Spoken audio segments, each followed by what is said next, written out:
In the wake of rumors that a big Starfield announcement was coming soon about the Shattered Space DLC, we now have a new rumor from someone who previously correctly predicted the major games that were at the PlayStation State of Play earlier this year. So they got that right, and now this new rumor from them is that Starfield is headed to PS5 this year in November or December. Now, they also have said that we will get a Ghost of Tsushima PC announcement today. They were one of the first people to say this about a week ago.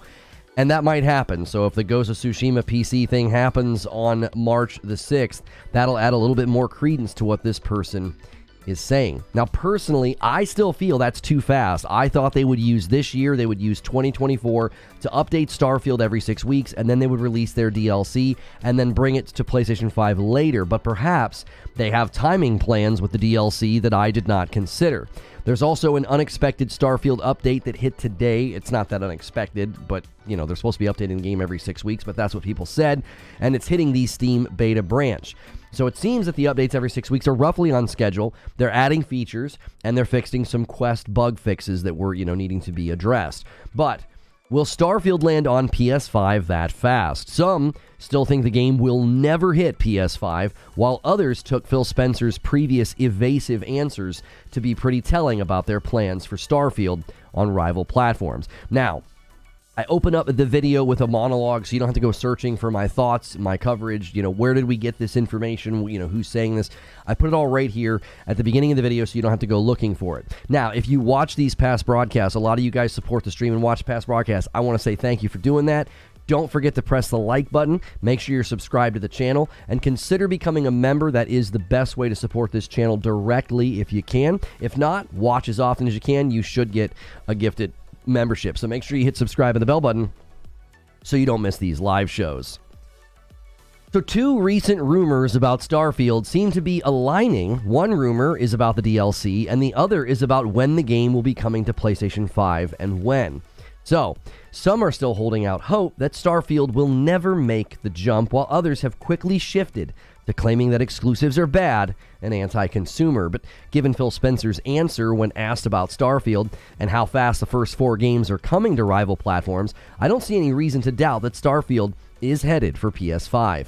Now, first, I want to look at what happened, right? We have this recent update that hit Starfield on the beta branch on Steam, and ongoing updates that should be happening all throughout this year. There's also rumors about this DLC announcement.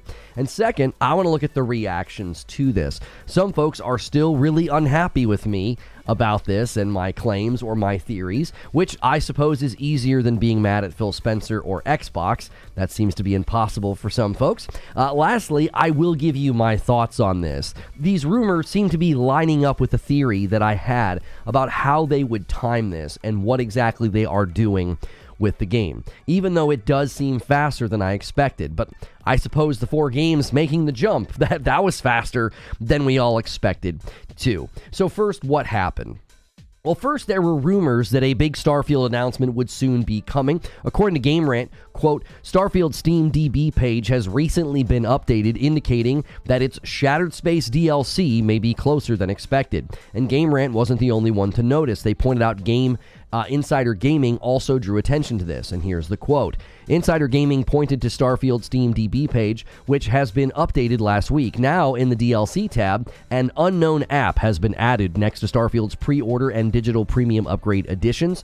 This edition makes it clear that Bethesda may be preparing to add something new to Starfield. Whether it's the Shattered Space DLC or something else entirely is still unknown. Now, on the topic of timing, Game Rant pointed out things about Fallout 4. They indicated that Shattered Space could show up before the summer showcase with Xbox. I don't know if I agree with this, but this is what they had to say.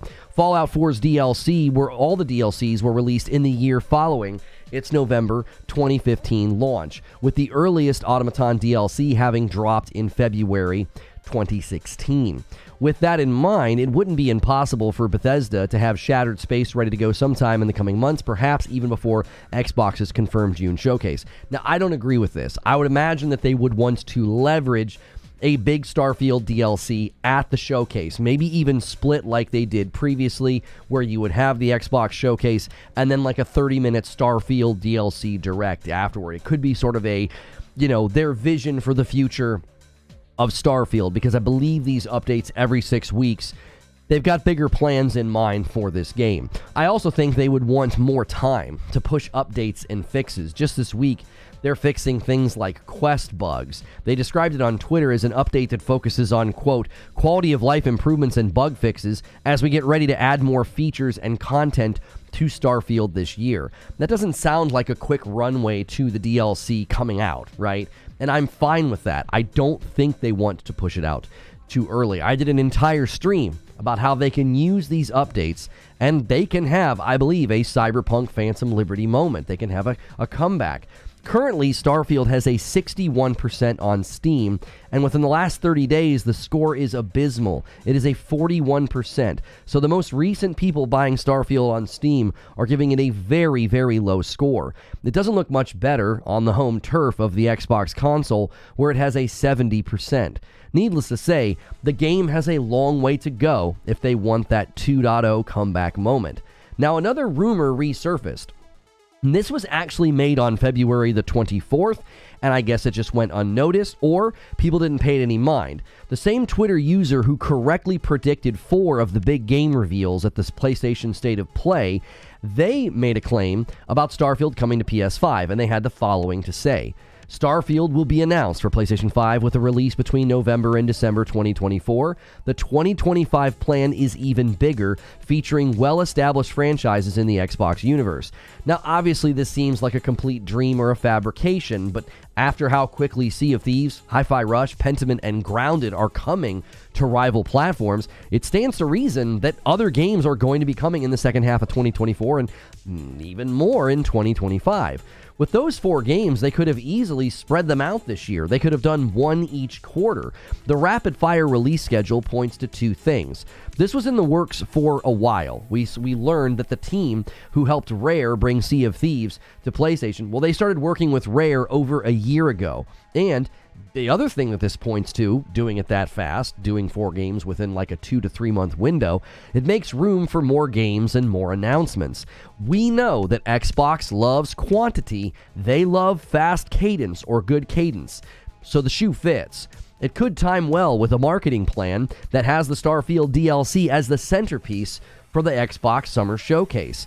And then they could launch it in September or October, or they could have it land like a complete edition where the actual version of Starfield that hits PlayStation 5 could be including everything and all the updates and changes, which would be a more winsome offer to potential customers and fans of Bethesda that are on the PlayStation console. Now, obviously, these are just rumors, but I can't help but notice the timing with the rumors about the Starfield DLC announcement. That's supposed to come, right? And now we're having similar timing here with a PS5 port timing claims. Now, also, it's worth mentioning that they pushed out a big FSR update for Starfield on PC, boasting that it would double the FPS. Now, that sounds like a great update if they could somehow figure out how to get that FSR update on the Series X or the PlayStation 5. You could start to hit 60 FPS, which is what many people wanted from Starfield, especially those of us who own an Xbox Series X. So what's the reaction been to all of this? Well, the response I got from a couple of people, it made me chuckle. They said, "You're still on this? Like you're still claiming this?" You can't really still be on something that never went away. Even long-standing Xbox fans have said that they believe Starfield will come after the podcast, when then Phil Spencer went and did a separate interview with The Verge. But hey, we went from Xbox games will never come to PS5 to, well, it's just going to be these 4 small titles to, well, this is where the industry is going and exclusives are bad. That took a matter of days for the entire narrative to shift. So I guess it makes sense for people to be shocked when they see someone maintaining a position rather than changing with the winds of the Xbox PR machine. Now, another response that was somewhat humorous, but probably not for those who feel this way, people are saying, well, Xbox was just a beta test for Starfield. Now, I get why you might feel this way, but the game did launch on Steam as well, and the poor reception is something that I believe can be turned around. I've had many disagree with me. They say the foundation of Starfield is too bad to have a 2.0 comeback, but I thought the exact same thing about Cyberpunk, and Phantom Liberty was on my top 5 last year, my top 5 games. I thought it was so good it was in my top list. Now, on that token about the game improving before it comes to PS5, I'm seeing a lot of people say this. They're saying, well, 60 FPS incoming. We're actually going to get Starfield to 60 FPS on a console. I'm curious if they decided if they're going to push this FSR update somehow to the Series X and help those console owners get a doubled FPS. It truly was jarring to play Starfield on the Xbox Series X, given all the promises about it, to have a big tentpole flagship title hit such old performance thresholds. But it would certainly make headlines if Starfield was suddenly hitting 60 FPS on console. Now, I did see one prediction that I thought was interesting. I had somebody reply and they say, all major or big titles from Xbox will be on PS5 by the end of 2025. Now, given how quickly certain outlets and certain talking heads have shifted to saying exclusives are bad, that might be an indication of Xbox's intentions. We know Xbox uses podcast YouTubers to AstroTurf. They basically distribute the information through them. They warn them when there's bad news coming, and they use them to control the narrative and the PR of Xbox. This has all been documented and admitted.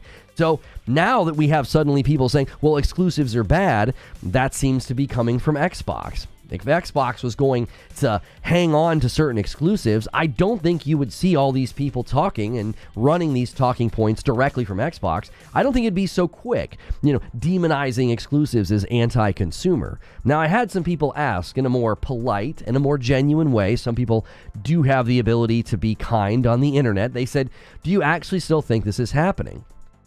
I don't see why anybody would think that Starfield isn't making the jump at this point. The entire tone of the conversation shifted overnight.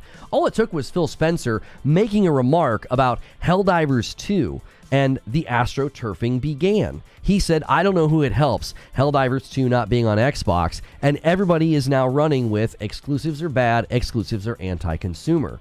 Well, what better way to get everybody ready for the bigger games to make the jump? Convince the most loyal members of the audience that exclusives are bad and that this is where the industry is going. Now, I did see a few responses that I expected, but I honestly felt bad that I saw this. A handful of people said, Phil Spencer said this was not happening. Well, he certainly wanted you to think that he said that. And based on some of the responses I got, he had his intended effect. Phil Spencer was directly asked about Starfield coming to rival consoles, and he refused to rule it out. You have to see how masterful that is. He says in a podcast that, well, the 4 games making the jump are not Starfield and Indiana Jones, but then he tells The Verge that they won't rule them out. How many of the gamers that took his answer on the podcast as a sign of comfort and a sigh of relief never even saw the Verge article? Probably a lot of them. I would say the vast majority of them.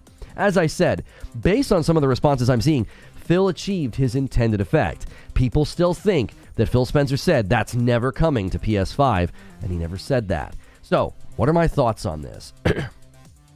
First, this timeline lines up with my theory about the updates every 6 weeks in the DLC. I said, listen, I think that you wouldn't devote this much time to improving and fixing a game if it was just going to stay on Xbox. And with the way the modding community moved away from the game, not all of them, but large portions moved away, or significant portions moved away, and with how low the score is on Steam, it's easier to justify the bandwidth and the time that it will take to get this game into a better state if you're actually going to be selling it on another platform. You're not suddenly going to turn this game's reputation around on Steam or Xbox. That ship's kind of sailed. But I do think the DLC could help it turn around on Steam. Not that it's going to suddenly cause a surge of sales with people able to play the game on Game Pass on the consoles. So it makes more sense that they would dedicate this amount of time to the game and to fixing it if they were planning on porting it over to the PS5. Now, I've already mentioned a few times, but with how fast certain people jumped to the narrative that exclusives are bad, that really has increased my confidence in Starfield making the jump. To claim that exclusives are anti-consumer and that this is where the industry is going, only to leave one of your biggest titles locked to Xbox, that just doesn't line up in my mind. Especially given that pre-existing marketing power of Starfield is huge. It would get a fairly strong surge of interest and coverage if the game was announced as coming to PS5. I will say, though, the rumor that it is coming this year in November or December still feels really fast. But the 4 games that made the jump And the podcast with Phil, Sarah, and Matt, that felt incredibly fast as well. It's also clear that these plans were in place for a long time, so I don't think the first 4 are a test run. I just think they're the first ones to make the jump. They're basically phase 1. For me, the biggest question is not about when this game makes the jump, but will the PS5 Pro play a role at all?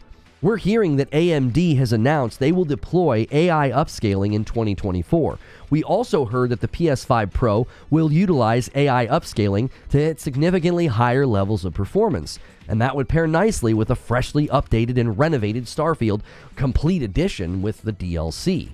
So, that could be one factor of why this game will be and look and perform very differently when it once again releases or when it finally makes the jump to another platform. But that's just what I think. What do you think? So let me give you my closing thoughts and conclusion on this one here. Rumors are just rumors, okay? Obviously. But if the Ghost of Tsushima PC port gets announced today, it makes this leaker a touch more credible. That'll be 2 things they got right. Now, it'll make it more believable. This person might actually have sources. They might actually have contacts with real info. It also seems like we are getting similar rumors and leaks about Starfield around the same time. Now, somebody mentioned, well, this is happening right before the Xbox Partner Showcase. Yeah, okay, but that doesn't have anything to do with the actual timing of this leak. This leak came out over a week ago. It just resurfaced. I'm not sure why it resurfaced. Maybe people went back and checked and said, hey, this guy got the state of play stuff right. Now he's saying Ghost of Tsushima PC announcement's going to come, and he's saying the Starfield's coming this year. He could be throwing darts in a dark room and hitting periodical bullseyes, but he might actually have people that are telling him things. Now, the second thing I want to say is this. The toxicity around Starfield going to PS5 looks more like a deflated balloon every day. Why get so angry and defensive when your brand ambassadors, your PR mouthpieces, they're telling you that exclusives are bad and that they're anti-consumer? Well, why get so invested when apparently the whole industry is going this direction, which is bogus and we know that, but that's what people have been claiming. To spend 1 minute defending Xbox doing this and claiming that exclusives are horrible and that everybody else will do this, and then in the next minute being mad and defensive about Starfield staying exclusive, it just doesn't make any sense. Acceptance is healthy. I firmly believe that if Starfield was safe, and if it was, a sacred title to the Xbox brand, Phil Spencer would have said that. Something to the effect of, well, we still think certain games are too integral to the Xbox brand, and they will remain Xbox exclusives. But we all know that would have opened up a whole new swath of confusion and questions. Every game announcement would have been bombarded with, well, is this a forever exclusive, or will this game end up on PS5? That's why they're leaving the door open, because there's no reason to partially close it. I also think that eventually, most of Xbox published games will just be day and date on as many platforms as they can hit. My conclusion is this. When I did a stream about Starfield having a cyberpunk moment, I meant it. I like when big games turn things around. No Man's Sky is now enshrined in the halls of gaming history as one of the greatest gaming comebacks of all time, and Cyberpunk stands there with them. And Hello Games has earned the trust and the confidence of the gaming public, and they stole the Game Awards show with their Light No Fire reveal. So, I would love for Starfield to turn into a redemption story. And as far as I can tell, it looks like that will include landing on the PlayStation 5 console. But those are just my thoughts. Now it's time to hear your thoughts. Good morning, good afternoon, and good evening, guys. Thank you so much for being here. Still I'm not 100%. I do feel significantly better though. And sorry, I'm so sorry, Discord. I'm sorry about that. I forgot to unmute in Discord. But my voice has like a low rumble to it right now. So we'll enjoy my slightly lower voice maybe for one more day. We will be co-streaming the Xbox Partner Preview. That is going to be we'll go over there in about 2 hours, around 12:30. It goes live at 1 p.m. Eastern. I need to double check and make sure we are correct about that. We want to double check that timing. Let's take a look here, though, and see who started the day off. Patrick Q, Han shot first, and so did you. Single gifted member coming in, and then another one from Joker Quinn. We are currently at 2,700 members, and we are trying to hit 3,000 before Friday, and we'll do a big public Helldiver stream on Friday. I will bring Madam along. My wife will join us, and it will be a blast. And we might have to cover the nerfs and the buffs and the changes that they just did to Helldivers. That'll maybe be tomorrow. It depends on what the gaming news cycle does. We literally just covered that they needed to disrupt the meta, and it seems as though they did. So don't worry. I'm keeping my eye on that game, and we will continue to do coverage of that. Your voice is making me want a cigarette.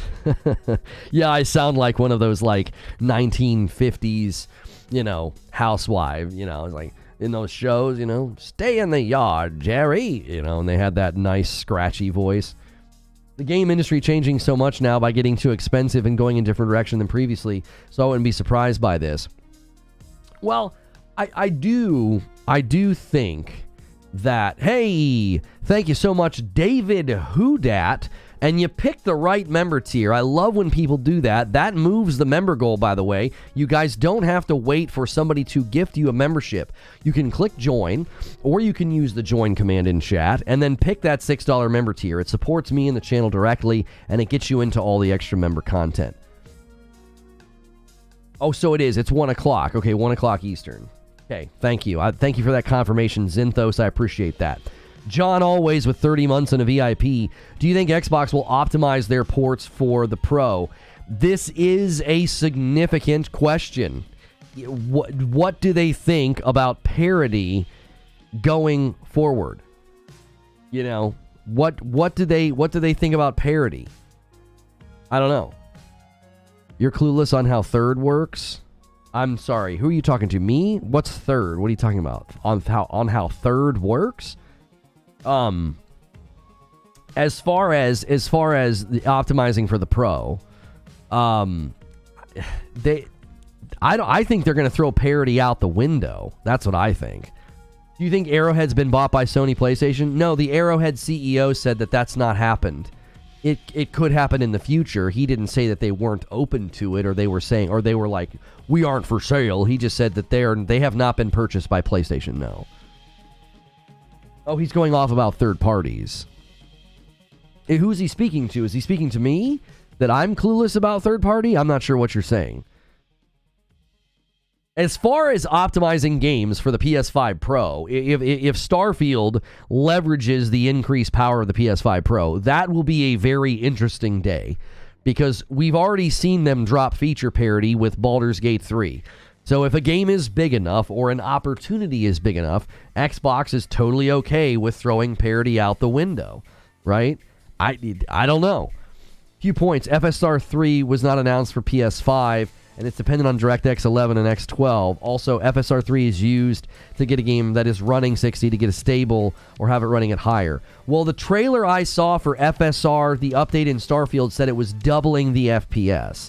So I wasn't sure if they were going to try to figure out a way to get that to console. I didn't say they were. I asked the question. I said, would they consider doing that? I don't know how that works. I just know I saw the trailer for Starfield, and they said they pushed out this FSR 3 update, and it said that it was going to double the FPS. Now, I was told in the Discord last night by somebody who knows better than me, and they said that the frame thing does a better job if you have a higher base frame rate.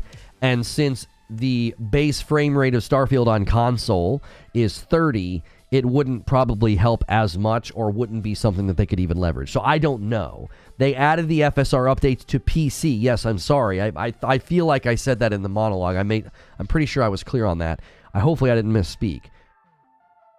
But the FSR update that was promoted for Starfield on PC said that it would be doubling the FPS. Eugene says FSR 3 works on PS5. Yeah, I don't know if I've heard that FSR 3 doesn't or does work on PS5. I just assumed they could leverage it. Like, they could go in, because there were people that were asking them to add better FSR support to Final Fantasy 16. So, again, I just assumed that meant you could do it. I've not looked into it myself. We don't really do tech breakdowns here. That's not my area of expertise. Do you think we'll see more Xbox games coming to PlayStation and Switch? Because Avowed and some of the games that were announced removed Xbox consoles from their website. So that change was last year to the website. That's not a new development. However, they made that change around the same time that Phil Spencer said he told Famitsu that PlayStation and Nintendo were a part of the Xbox community. Do you see the white shadow, chat? Do you see the white shadow? This is not a Returnal shirt, but I'm dubbing it a Returnal shirt. I just want to, because I want Returnal merch. This comes from Into the AM. Brand new shirt sent to me by them. Make sure and use code LONO or go to intotheam.com/Lono. Do you see the white shadow? Anyway. So, what were we talking about? I distracted myself. The shirt's so awesome. The website change. Yeah, around the time that they made that change to the website, they were the CFOs telling, a Wells Fargo summit that you're going to see a change in strategy. We're going to be putting games on consoles that we used to consider competitors. So I think they softened the branding around that time, right? Yo, what's good, Takashi? Hopefully this chat will be a little more chill, bud. I knew immediately what happened. I was like, I don't think Takashi knows that can be viewed as like really condescending to be like, hey, we're just trying to fix this thing, bud. I knew what happened. I was like, yeah, it's not his first language, so he has no clue. He's just trying to be polite, and it got totally misconstrued.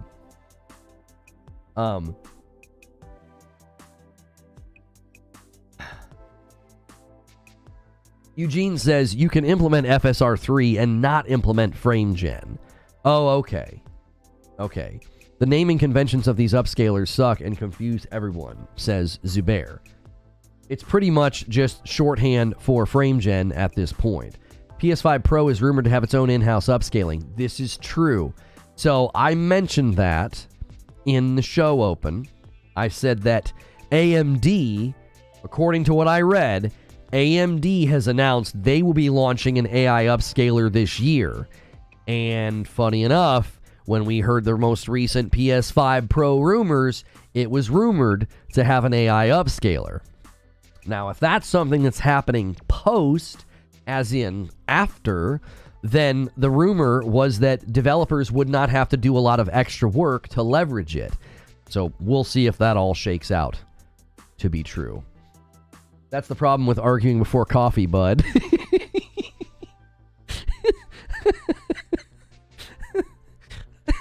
That's not even that funny, but I like that. That made me laugh. That's good. That's good. Oh, man. Do you think there's a possibility we get a PSVR 2 support for Starfield? I don't know. The PSVR 2 is in such a weird spot. It did better than the PSVR 1, and they only sold it on their own website. And the first party support for it was fine and then non-existent. And then they let a bunch of terrible ports come over. I was very dissatisfied with the quality control. So I don't know, dude. I don't know if Starfield would well, it does have that more slow plotting, movement. Now, sometimes you can move a little bit faster and kind of jetpack around, but you don't have to play that way. You could play a little bit more, in a VR format. I don't know if they'd want to spend that amount of dev time. It's a pretty big game. Although flying around in the ship, getting in the ship and all that might not land all that well on VR fans, because a lot of that stuff is just totally, it's just for show. You're not actually flying anywhere. You're not actually doing much. I mean, the combat in the ship is fine, but it's not a centerpiece. Like flying around in No Man's Sky is like, it's just an experience, bro. If you have not played No Man's Sky on the VR2, I mean, good lord, when you take off from a planet and you're suddenly like in outer space and you're swooping the ship around, it is an experience, man. It is fantastic. It might be the superior VR2 experience. Like GT7, No Man's Sky, and Call of the Mountain and Synapse are great showcases of what the VR2 can do, which is potentially why they want to add PC support, so that it can be respected within the VR community as a good piece of equipment. I don't know. They fumbled PSVR 2. I gotta say, I feel like they didn't do a good job with it. I don't feel like the marketing and the presence in the market was strong enough. They didn't have a strong enough first-party offering. So I don't know if you would see Starfield PSVR 2 support. I don't think that would be the goal.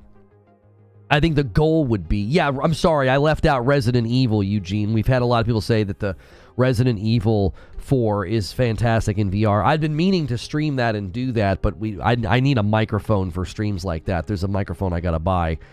We threw it on the wish list so we wouldn't forget about it, because that's like the one that like attaches. Anyway, it's too early. It's too expensive. Yes, and because of that, I don't think you're going to see a lot of investment in PSVR 2. And the reason you won't see that is because Bethesda and Xbox would not see any reason to do that. Like, there'd be no reason to do that. Why would they care about the PSVR 2? It's such a small consumer base, and it's a PlayStation accessory, you know? I'd be aware of these PS5 Pro specs because AMD is so behind on AI tech. I wouldn't think that they would implement it in the PS5 Pro before their own GPUs. Yeah, I don't know. All I know is that Sony, according to the rumors, Sony has their own AI upscaling, and AMD is launching AI upscaling this year. Maybe they worked together. I have no idea. We'll just have to wait and see. We're just hearing the same thing from both companies to a certain degree. Pardon me. It'd be similar to Starfield not implementing DualSense haptics. Yeah, but I feel like they would do that. That, I think, is different. Don't you think that's different, AOZ? That they would... you would think that they would want to leverage haptics for the PS5, but the PSVR 2 would require a bunch of work. I'll buy a PSVR 2 once the PC drivers come out. That will be interesting if we see suddenly the VR community embrace that piece of hardware. That'll be interesting if that happens.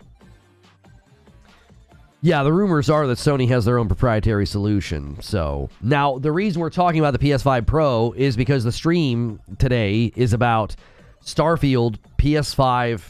We got this rumor that it's this year.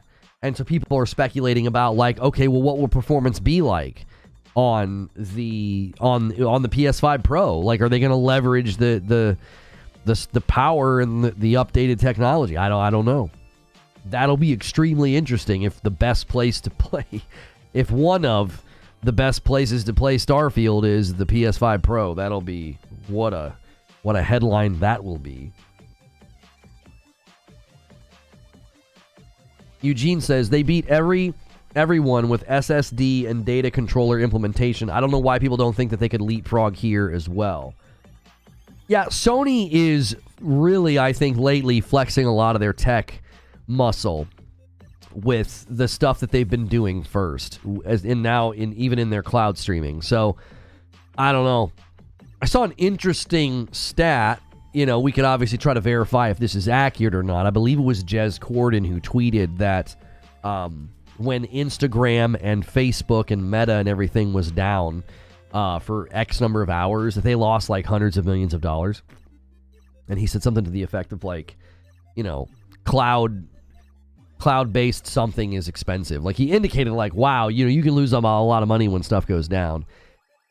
And you got to wonder about everybody insisting that, like, the future is cloud, And this is how volatile that could be. Like, outages can make you lose so much money, like how much money games might lose, you know, on a given day if their servers are having trouble or going down. Like, right now, when a game launches, right, and it doesn't work for, like, look how long Helldivers took to like, sort out their server issues. It was not fast. It was like a week. It was a week before you could play at peak time. Now you can play whenever you want. Right? Can you imagine if that was costing them millions of dollars a day? You know, oh, we can't get anything. We can't get this working. We're just losing money. I don't know. That'll be an interesting economic reality if there's games or businesses that firmly root themselves in needing to be played or only played on cloud, and then they end up losing tons of money anytime there's an outage. I wonder what that'll look like. Apparently, this leaker was right about everything they said. Well, if we get a Ghost of Tsushima, hang on, let me close out of my script here on the teleprompter. If we get a Ghost of Tsushima PC announcement today, the leaker suddenly gets a bit more credibility, because the leaker got, I think it was four of the major titles at the State of Play. He got those right, okay? And he also said, or they also said, that there would be a Ghost of Tsushima PC announcement today. Now, there's other people saying the same thing about Ghost of Tsushima. And then he said Starfield will be announced for PS5, and it will land in November or December. Now, my theory about the Starfield DLC, Shattered Space, is that it will be announced in the summer. There were people saying that they... Who was it that we were reading? Was it Game Rant? Somebody was saying they think that the Starfield DLC will land before the summer, and I think that is very unlikely. I think they want to spend this year pushing out as many updates as they can, polish the game as much as they can, and that's your runway for the DLC. I would imagine they would do the Xbox showcase in June, and then they would follow it up with a 30-minute Starfield Shattered Space Direct. That's my theory as to what they're going to do.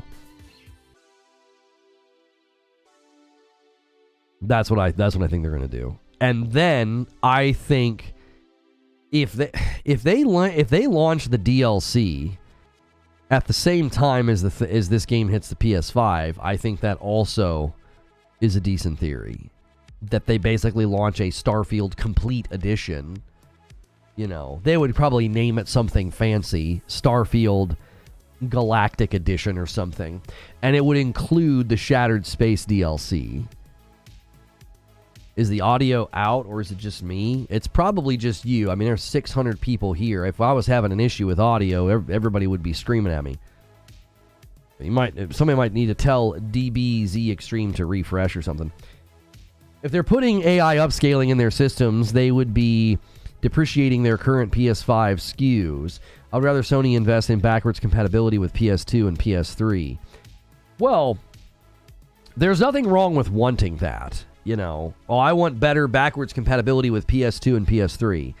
But what's likely to get the strongest response in the market would be better tech.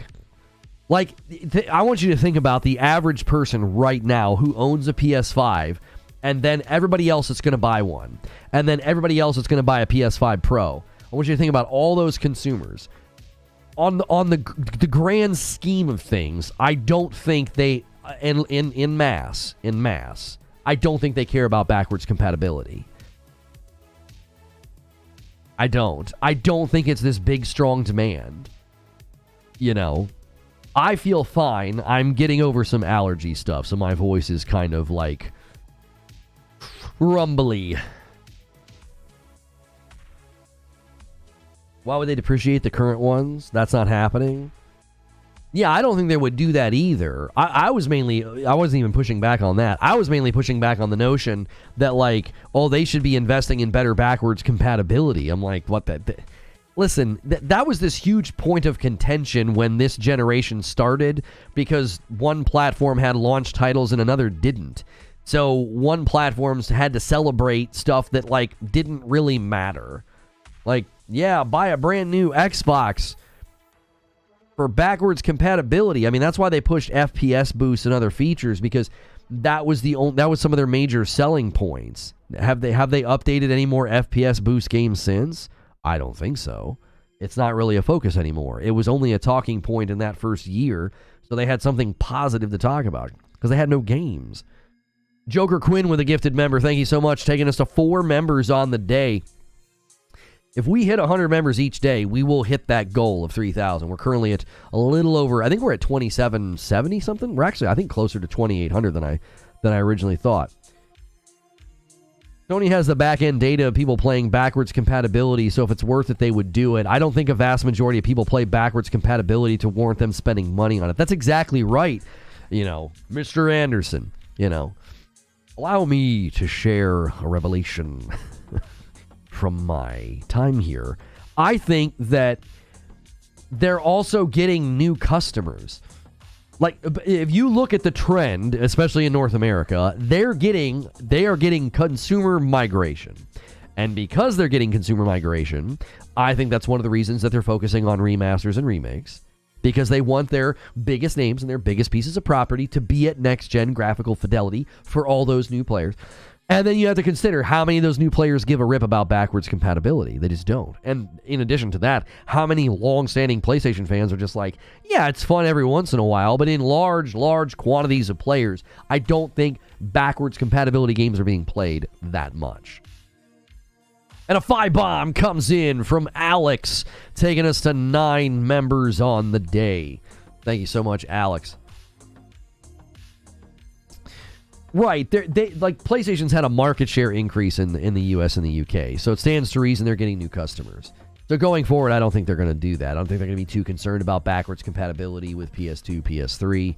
The market demand for it's probably just too low for them to spend money on it. Like, if we're talking about reducing cost and you're talking about spending money on things that, matter, I don't think anybody in large quantities, I don't think anybody gives a rip about that.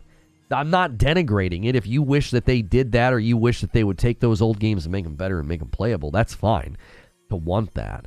So, I just don't see them doing it. Good voice impression of Agent Smith. Yeah, I can do a decent Agent Smith.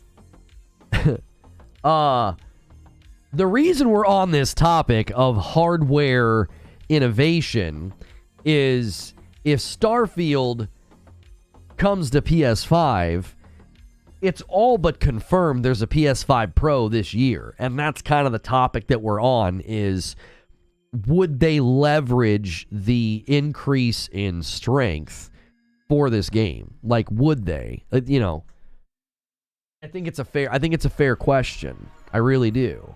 If you're going to be playing this game on a PS5 Pro, then, you really got to wonder, would they want to be able to tap in to, like, increased performance, increased, frames per second, increased anything? From what we heard, the initial rumors about Starfield making the jump, it was that they would be getting rid of loading screens almost entirely. That's one of the things we've heard. I can't imagine that not being at least partial focus of updates, is trying to minimize those loading screens. If possible, obviously, right? Some of the infrastructure of the game would have to be potentially updated and changed. But I had a mission where we landed, loading screen into a room. The room wasn't very big, and then I walked up to a door to actually go into the facility and got another loading screen. Like, those are the types of things I wonder if they're going to try to streamline the Starfield gameplay experience, to say, we need to remove some of those rough edges if possible. If it's not 60 FPS, I'm not touching it. Yeah. The Dragon's Dogma 2 news is just devastating for console owners. And John Linneman, posted this morning that because it's uncapped, it leads to frame timing issues. Like, I don't know why you would do uncapped 30. Like, what the heck does that even mean? It causes fluctuation and is unhelpful. So it should be capped at 30, but whatever. One of the weirdest decisions I think I've ever seen.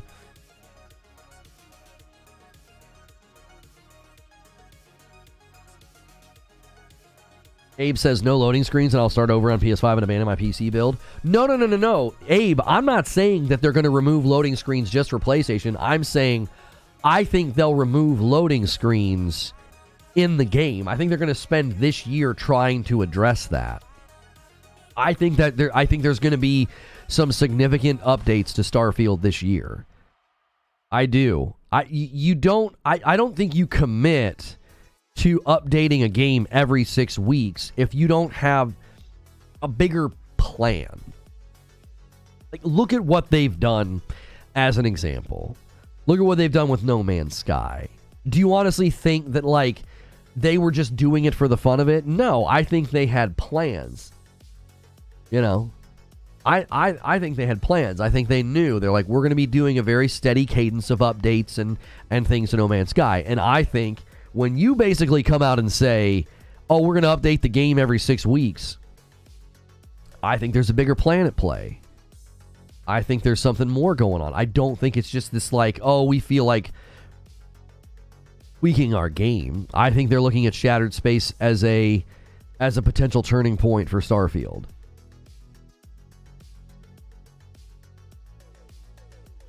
Scotty B with 22 months. Do you think they will release a PS5 Pro game of the Generation Edition?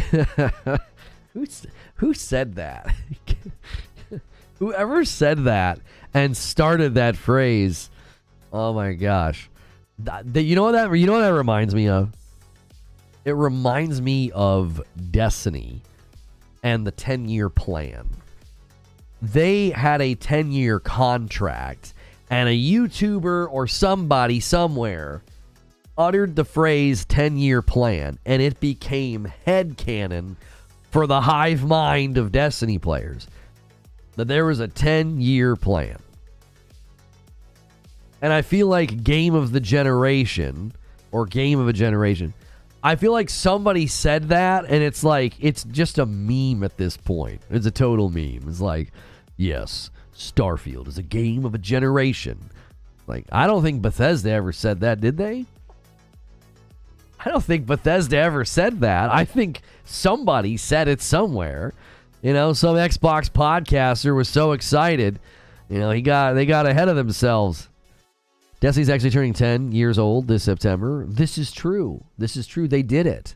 They made it 10 years. I don't know if they're going to make it past 10 years, but they made it 10 years. They delivered their 10-year plan. They just forgot to mention 6 of those years would be crap. That's right. Eugene says 30 FPS is a total deal breaker for me. Games are free to limit themselves to that, and I'm free to refuse to give them money. How many people in chat, is that a deal breaker for you? I wonder, is that growing? Is that sentiment growing? I would think like 4 or 5 years ago, you would say, who's not going to play a game if it's 30 FPS? And most people would be like, I don't care, right? Because 4 years ago was the beginning of a generation that had consoles that said, hey, we're going to give you 60. Okay? So 4 years ago, I don't think anybody cared nearly as much, except for people that played on PC. Because once I started playing Destiny on PC, I never looked back. I was like, I'm not going back. The higher FPS is a superior experience. So I wonder if in 4 years' time, how much that sentiment has changed. 30 FPS is a big nope. It's a nope. For me, it is. Absolutely. 30 FPS means no touch. Deal breaker. Deal breaker. Been a deal breaker. It's such of a deal breaker, I went and bought a PC. Deal breaker. If it's 30, I'm out. I always pick 30. It says Air Drymore. I don't know how to say your name. It's the uncapped 30 that scares me. Well, Jeff... Yeah, I mean, Starfield is 30 FPS, but I believe that it's capped. Wade says, I don't care, but if it's 30, it better run great. Right? I don't know why you would say uncapped 30. Like, that's just weird. Who cares? What? We decide we're running uncapped frames. Sweet. What can you, how high can it get? 31 frames per second. Good God. What?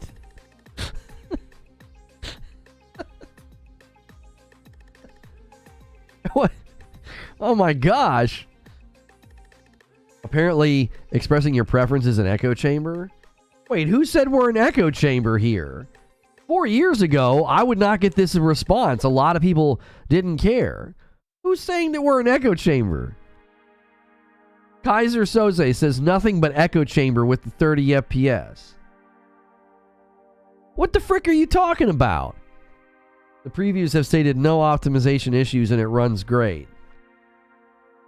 What? Like, that doesn't... Who cares about that? It's 30 FPS. That's old gen, brother. Like, what do you want me to say? We gave Gotham Knights crap about it. We gave Redfall crap about it. We gave Starfield crap about it. But I'm supposed to give Dragon's Dogma 2 a pass because it's well optimized? Like, yeah, we got your car all tuned up and, perfectly optimized. Everything's squeaky clean. But it can't go faster than 50 miles an hour. What the heck? I don't care how well it runs or how good the handling is or how good the gas mileage is. I'm not getting on the highway and doing 50 like a grandmother. You see what I'm saying? Like 30 FPS is totally fair for people to say, I don't want to do this. It's so outdated. As much as I love Tears of the Kingdom, I had to put it down. I couldn't take it. I was like, oh, it's not that bad. The art style and the resolution, it's not as noticeable. And then I helped my kiddo play Kena Bridge of Spirits, and then I went back to my game, and I was like, it looks like garbage. It looks like there's something wrong with the game. Lono likes his minivans to go over 70. That's right. I need to get my minivan to at least 80 miles an hour, or I'm not driving it. We will give Rockstar crap about it for GTA 6 being 30 FPS. I mean, I don't know. That's an interesting question, Detective Seeds. Can a game be so popular that people overlook it?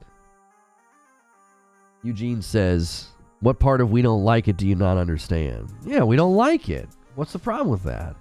Do you hate it because it's not greater than 30 FPS even if it plays fine? That's an L take. With no respect deserved, your take is the L take. You're basically saying something that we didn't say. We didn't say that we hate it. We said that that's a miss. That miss me with that dog. That's a no. We don't want it. I didn't buy into this generation to play a game that looks like a slideshow from the last generation. I don't care how optimized it is. You can't tell me something runs smoothly when, to me, it looks like a flip book. It looks like a flip book, dude. Why do you think I stopped playing Final Fantasy 16? It was gross. It's like I'd go to town and I'd be like, it is awful, bro. The combat is amazing in that game. The minute you're out of combat, it's like, it looks like it's stuttering. The biggest problem with Final Fantasy 16 is that it's not even like a stable. It's not like it switches from 60 to 30. It's all over the place. It's not a good experience.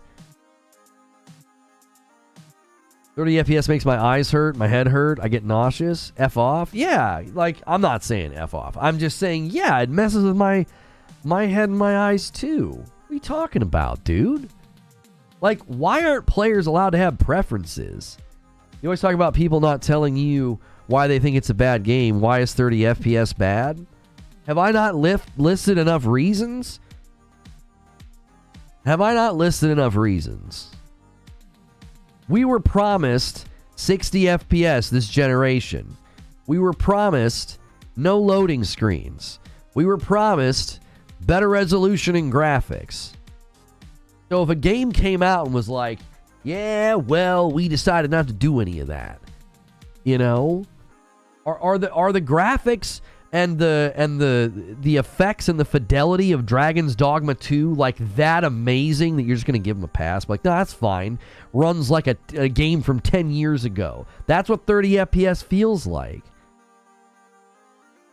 I don't care how good the game is. Zelda Tears of the Kingdom was the front runner for Game of the Year until Baldur's Gate 3 came out. And I wouldn't play it. I tried. I got a couple hours in and I was like, I can't do this. I was absolutely loving Tears of the Kingdom and I put it down. Now, according to you, I hate the game? No. I don't hate the game. I have preferences. You know? I have standards that if a game falls below those standards, I'm not going to play it. I mean, good Lord. Did you see how bad Redfall looked when it came out? It was terrible.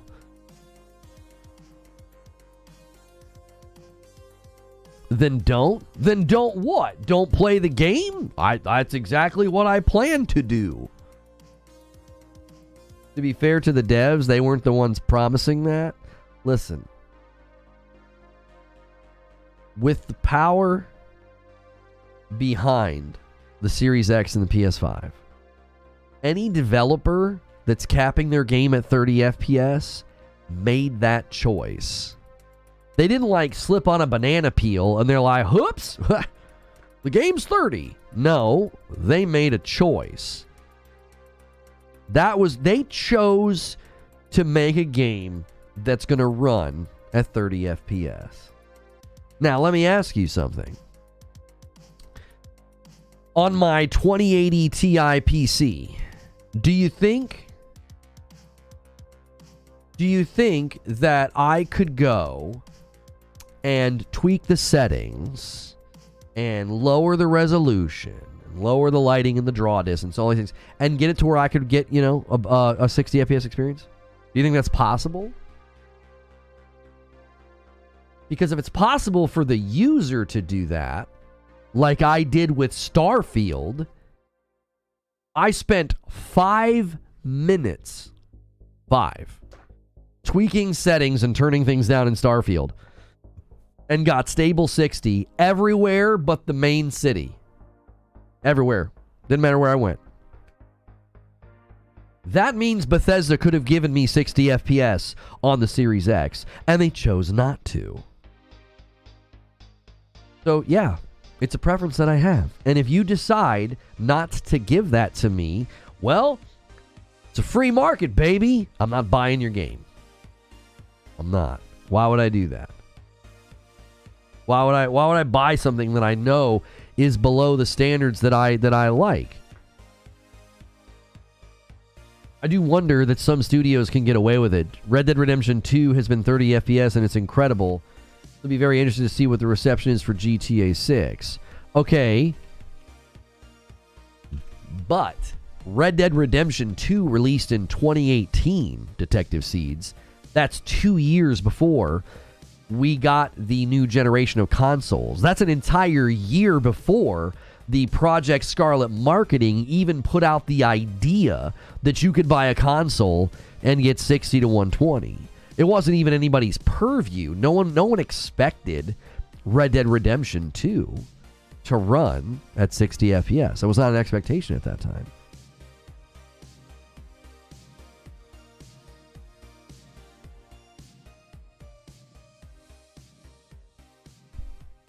If we're looking at the current TV market, the saturation of TV panels that are 60 hertz, the developers can get more bang out of their game with higher resolution than higher frame rate.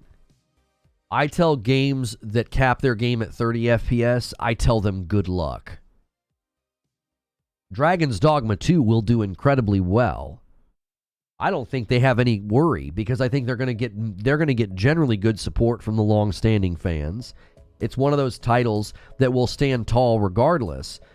But it's probably not going to do nearly as well on console as it would have if it had a performance mode. I think more and more people are rejecting that idea.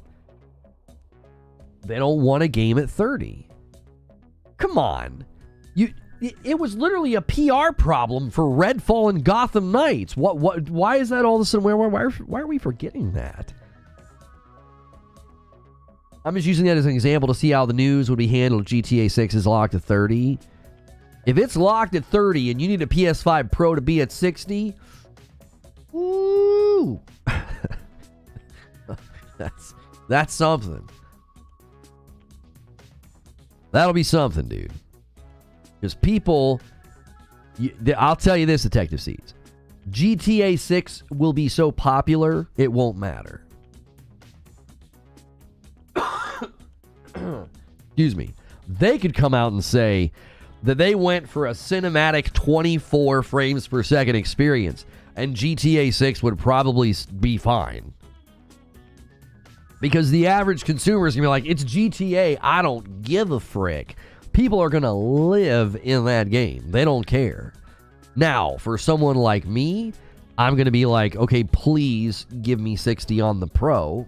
Because, again, I think it's fair to expect the standard refresh rate of televisions today to be utilized. Like, what are we doing? And this idea that the generation is going to regress because the companies are going to try to do more and then you're going to get weaker performance. The previous generation never had this battle. Does that make sense to you? Like the PS4, Xbox One generation, this was not a battle. There were a few of us that were like, man, I wish we could get 60 FPS on these consoles, but it was so few and far between, nobody expected it.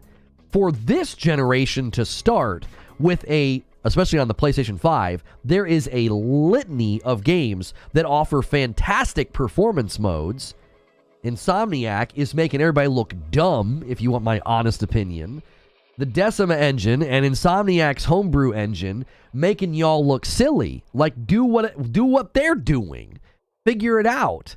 We have a litany of games hitting perfectly fine performance on the PS5. For us to regress from that as the generation goes on, I think that just sounds ridiculous as a prediction. There's no evidence in the past that happened. The previous generation didn't suddenly start hitting 60 FPS and then walked back from it. That was never an expectation in the previous generation. It wasn't. Sports is the only thing on TV that's running at 60 hertz. Yeah, but you're making a false equivalency comparison. Nobody goes to watch a television show and expects 60 FPS. It looks sort of like a soap opera. People don't like it. That's not the same as gaming. The expectations of gamers have shifted.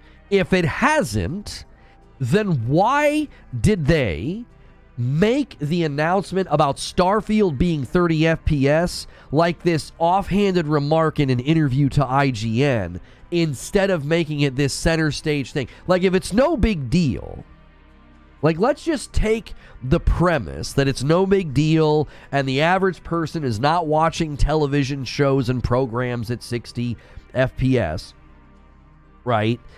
On average, you're not watching shows that are hitting 60 FPS. Now, the television 60 hertz, but anyways.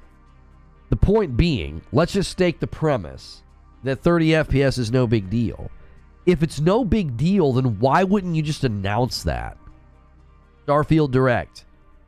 What you're looking at here is stunning Starfield gameplay at 4K 30 FPS. If it's not a big deal, then you would just put it in the marketing. They don't put it in the marketing because the expectations of players have moved. The people now expect 60 FPS. They don't expect 30. You think all these people out here, 50 million people that have bought a PS5, aren't expecting just every game to let them choose performance mode? Now, I know what people are going to say. They're going to say, well, a lot of people, vast majority of people, boot up the game and play it in quality mode. Oh, you're not wrong. But there is a growing sentiment that 60 FPS is important, and it's grown to the degree that companies won't tell you their game is at 30 until the very last minute. Or, if they're Gotham Knights, they hide it from the public. They time people out in their Discord for asking about it.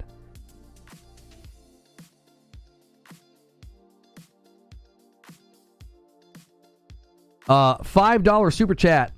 This person just confirmed the release date of Ghost of Tsushima is May 16th. Their Twitter account was correct. Has the Ghost of Tsushima thing been officially announced? Has it been officially announced?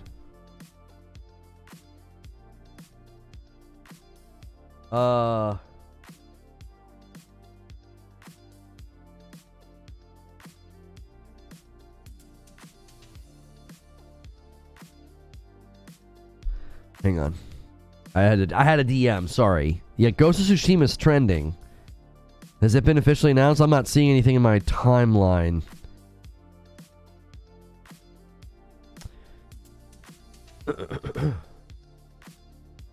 Eugene says, I'm getting tech cancer. Hang on, Ghost of Tsushima's trending. Let me just click on and see if anybody said anything. Ghost of Tsushima 2 reveal. The PS5 Pro supposedly is getting confirmation, a pretty big piece of spec. No. The leaker that claimed that Ghost of Tsushima PC will be announced today deleted his X account. Is that true? Did that guy delete his account? Who is this person? Bill Kuhn, private investigator for Deal Labs magazine. Tweeted today, 5 minutes ago. Breaking news, Ghost of Tsushima port for PC will be released on May 16th. They're probably trying to scoop.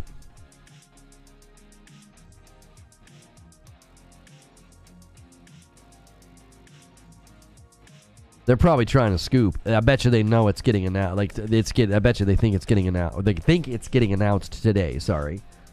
Let me go to my streaming assets, and this guy's name is. This guy's Twitter name is. No. This guy here that claimed we were going to get the Ghost of Tsushima thing today, his account is still up. He has not deleted his Twitter account. Bill is 100% accurate. So this Bill, Barrier saying very legit, super reliable. Okay. So we're probably getting the announcements today, I would bet. It's 11 Eastern. Usually, doesn't PlayStation push out their stuff in the early afternoon? Maybe I'm wrong. I feel like when they publish blogs, it's usually like noon or the afternoon. Let me see if I can find a blog post.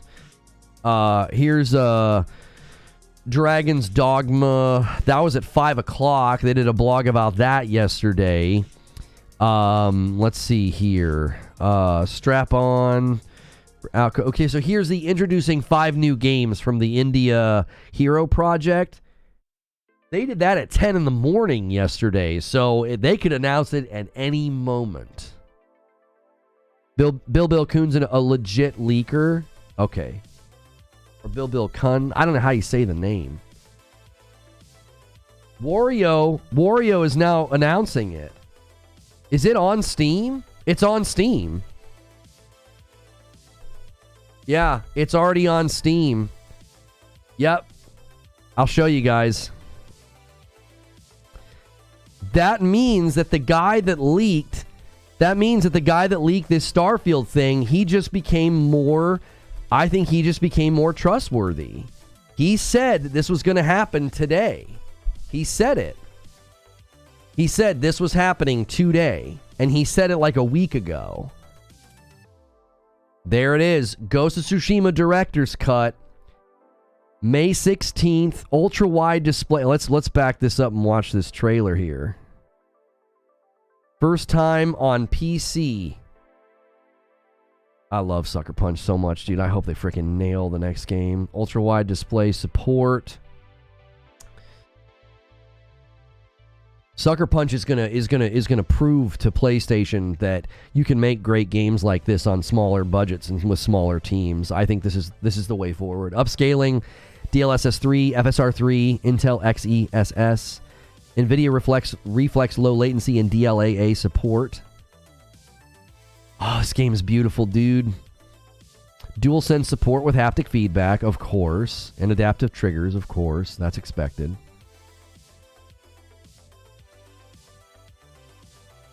These guys, man. If they can leverage the PS5 Pro, oh my gosh. The Iki Island expansion will be included. Look at the colors. Look at the use of color in this stinking game. Japanese voiceover option is the only way to play this game, by the way. You must play this with the Japanese voice actors. Legends. Oh, yeah, the co-op multiplayer mode is so fun.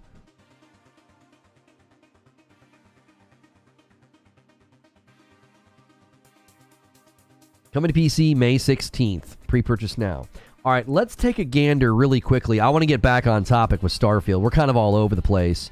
New Game Plus, Horse Travel Companion, Traveler's Attire, Broken Armor Dies. Okay, so if you pre-order, you get all that stuff. Okay, let's scroll down here, and let's just take it. Oh, yeah, we don't have anything here yet. System requirements, not listed. This is a Nixus port. It's going to be good, right? Like, I was going to be really upset if this port was bad. The fact that it's Nixus, I have no concerns. Zero concerns. It's going to be great. And I am super excited for more people to experience this game. It is one of my all-time favorite games. One of my all-time. PlayStation has officially announced it. There it is. I told you that guy was trying to scoop. Oh, hang on. I'm on the wrong Twitter account. I'm on my main. I don't want to be on the big main one. Here we go. I'm going to do the video tweet. If you guys didn't know this, it's a lot, I feel like it's a lot better to tweet someone's video. You can like hold down on the video and tweet the video instead of just like retweeting them.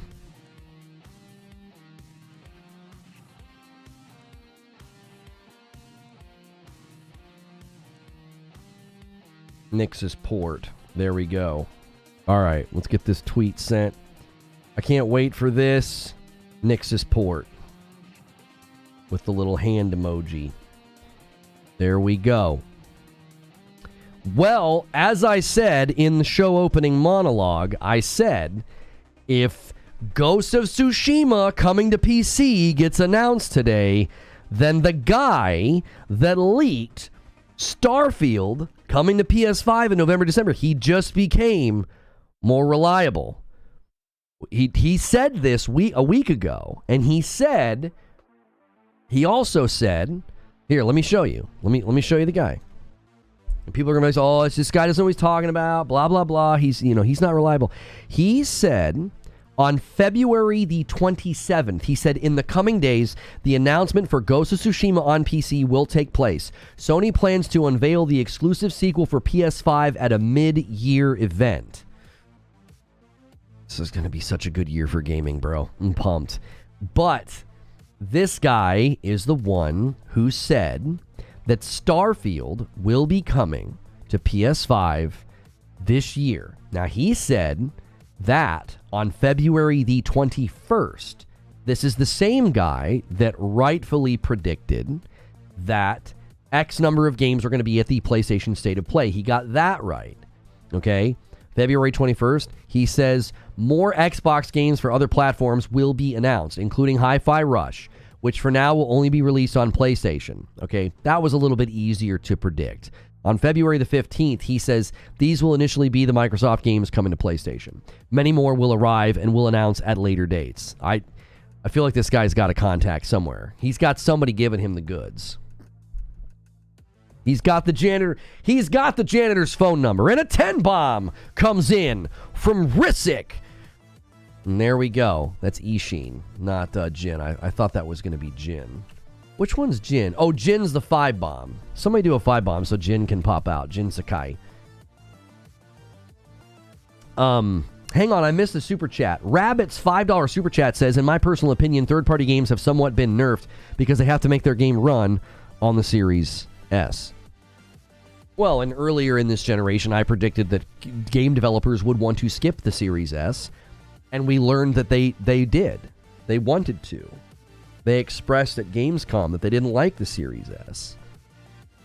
And you're seeing games skip Xbox. And I don't think anybody has directly cited that as the reason, but that you got to think that's playing a role to some degree. If you guys have not hit the subscribe button yet, do me a favor and do the Risick says, I'll oblige. And there's the 5 bomb. There he is. The man of the hour, Jin Sakai. Ghost of Tsushima for PC officially announced. And coming in May. Right before PlayStation's probably going to be doing their showcase late May again or early June. Ghost of Tsushima 2 trailer. I bet you it's coming. I bet you that leaker's right.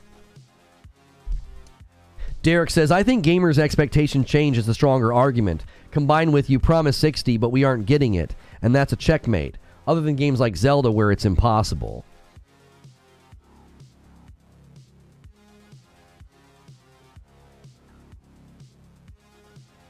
Oh, guys, check this out. Final Fantasy VII producer Yoshinori Kitase tells me, Takashi, are you here? Did I get that right? Yoshinori Kitase? Probably not. I'm probably butchering the second one. This producer tells me Rebirth's seamless open world is possible only because of development focus on a single platform. Had it not been on a single platform, the world map would not be seamless, and game design may have had to regress significantly. But exclusives are anti-consumer. Post. Look, another one. Another developer saying that when you build for one platform, we can do more stuff. Isn't that crazy? That's just crazy. That the ideology of the anti-exclusive crowd isn't rooted in facts or reality, it's rooted in belief. And belief isn't always a bad thing, but in this case, it is. And a single from Risic, and another single from Risic, Agent of Chaos, completely on his own, taking us past 25. Thank you so much. I'm going to gift the 5 that I now owe. My favorite part about this is that when you're beholden to facts and reality and not ideology, you just have to wait. You just have to wait. Time's always on your side when you're more concerned with facts and reality and not some ideology, because ideologies shift with time. They're like the wind. Like 1 minute we're all saying that exclusives are important and exclusives are needed, and now it's, no, they're bad, they're anti-consumer, and the entire industry is going in this direction. And a single comes in from Joker Quinn. Thank you so much. Guys, if you keep moving this member number and we get to 3,000 before or on Friday, we're going to do a big celebration on Friday night with the public and the partners. I'm sorry, the partners and the members. Yo, what's good, Drummond? Eugene says, what's cap is someone who claims to know tech, claiming that 60 hertz TVs aren't standard. Yeah, get him, Eugene. Come on, Erotimus. Come on, Erotimus. We've had enough developers tell us that building for one system is better. Arcane has said it. Todd Howard has said it. They were just lying. I don't think Final Fantasy VII Rebirth open world is bigger than Elden Ring or even Starfield, especially since FF7 Rebirth is using an old version of Unreal. What does that have to do with what he said? You understand that the interworkings of their engine and the things that they were doing with their game would put constraints on their ability to make this big open world, this big open space, if they had to build it for all these different platforms. Like, when someone says something like that, you would have to have counter evidence and expertise, which you don't.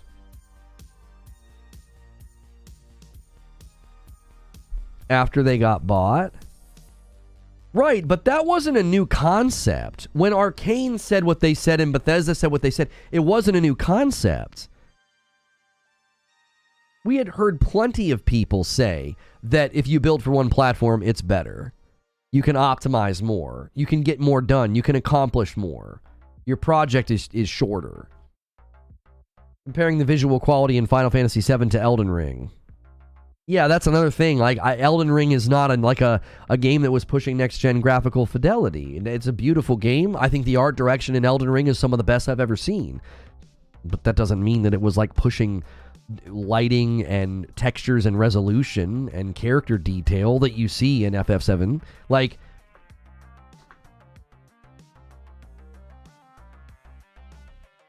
I'm shocked this was your topic today. I thought there was way more interesting gaming topics. So let's just kind of recap what happened. A leaker who predicted a bunch of things correctly, and even today got another notch on their belt saying that the Ghost of Tsushima PC port would be announced today.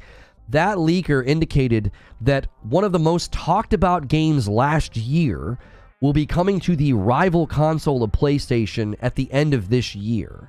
And you don't think that's interesting? I guess go watch a show that's covering something more interesting, you know? There's this weird thing that I do on YouTube when I open it.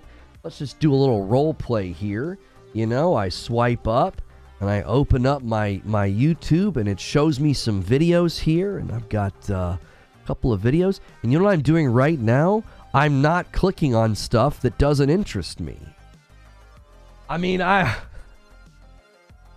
might be a revolutionary, but if I see a topic and it doesn't interest me, I don't click on it. Maybe you should try that. Skatinator with 16 months and a 20 bomb comes in from Skatinator. A monster gift from the man himself, always so positive, and he puts us on the doorstep of 50.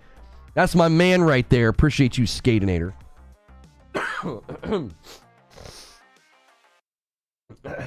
Yeah, what are the other topics that are so interesting right now? What in the world?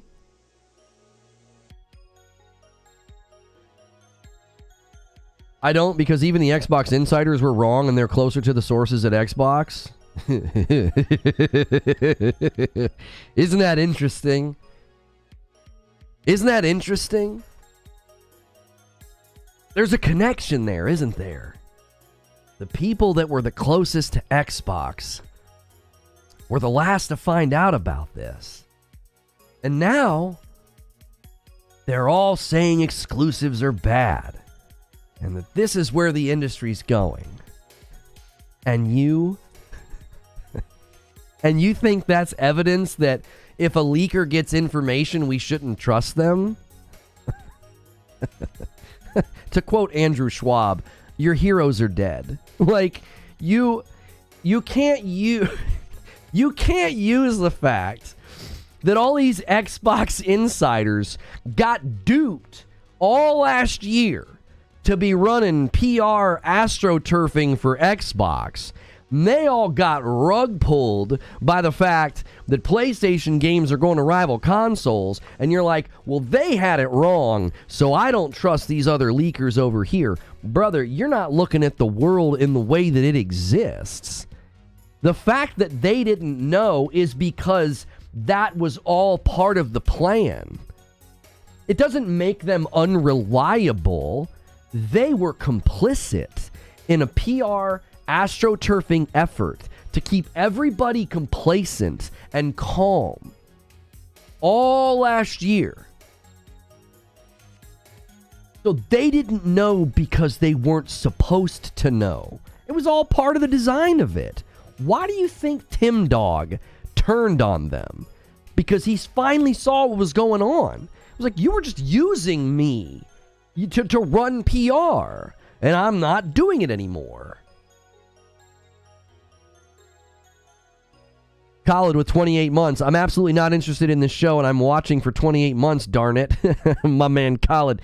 Khaled, if you're paying for your own membership, bump up to the $6 tier. I mean, if you've been paying that long, I know that means you're in for all the content. You're usually here for the member stuff.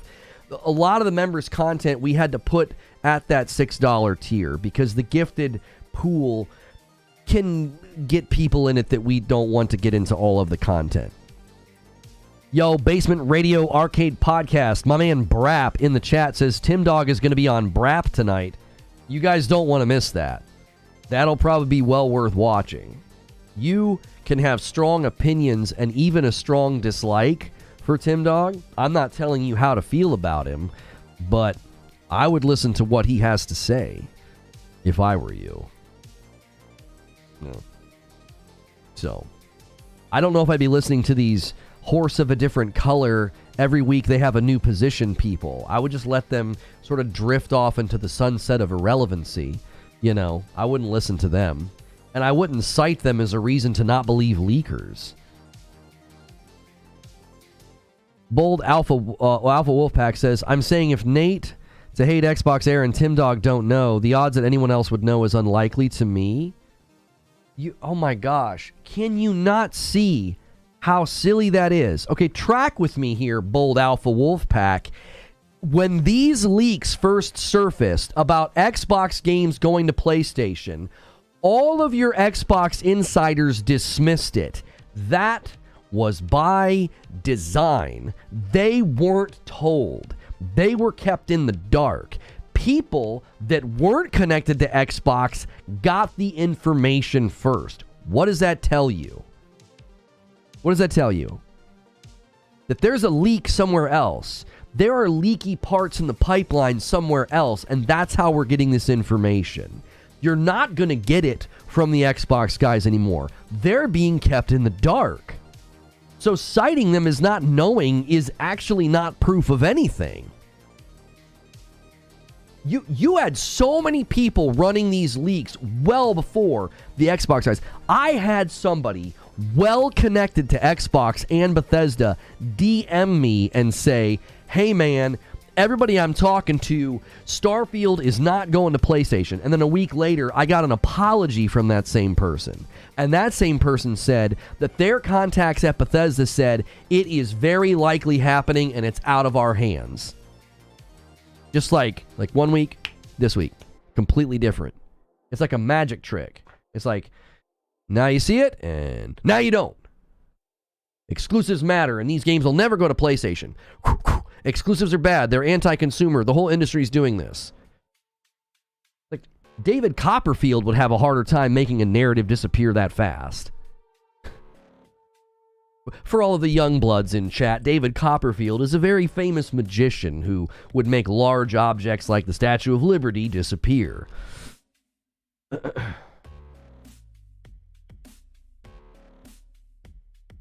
we gloss over the leaker swinging and missing with the Arrowhead acquisition? Did this guy claim that Arrowhead was being acquired? That was on Icon era. I don't think that came from this guy. Did this guy make that claim? Might have been 2 truths, 2 lies. Did he make the claim about Arrowhead anywhere on his timeline? He hasn't tweeted anything new other than on March 5th, he said tomorrow. He said Ghost of Tsushima tomorrow. And then Final Fantasy. What, did he delete his tweets? Because the Arrowhead acquisition, that showed up on Icon era. That was just some rumor on Icon era. And the CEO shot that down.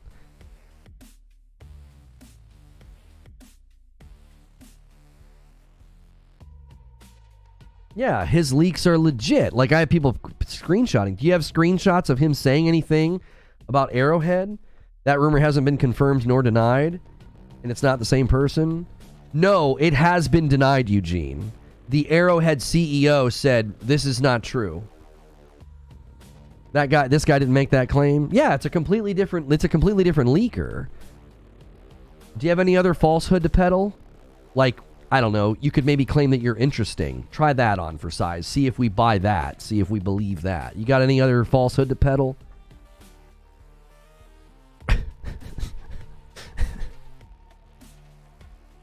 Hey, it's remarkable. It's remarkable.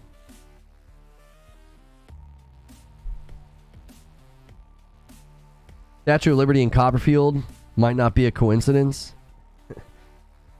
The Twitter account Games Inquirer is looking really dumb right now. That account is still saying it's false. I mean, let them. Who cares?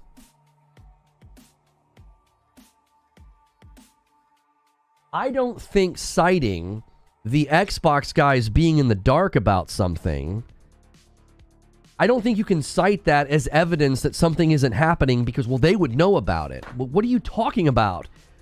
They were the last people to find out about all of this. Like, people that have direct contacts at Xbox were saying in, like, December, this isn't happening.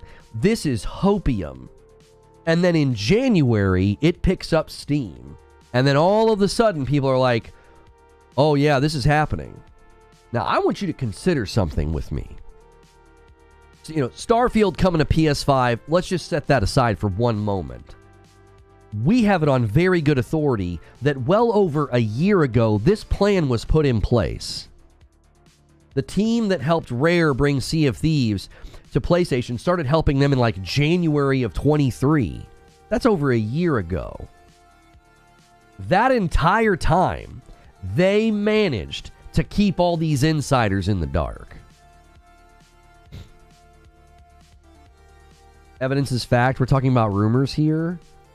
Yeah. Can you... you're typing. I'm assuming you can read. Can you read the title of the stream? I have rumor in the title. I've not once tried to claim this as fact. I'm very careful with my words and how I talk. I said, if that Ghost of Tsushima PC release happens today, it adds credibility to this leaker. It makes it more believable that they have actual sources.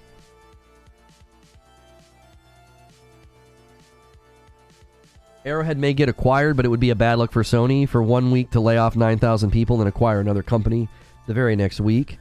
Kind of like Microsoft laying off 10,000 people and then spending $70 billion last year. Like, you keeping that same energy? Microsoft is starting to take over the Xbox division, and they most likely want to release games on other platforms. I firmly believe this is all from Satya Nadella.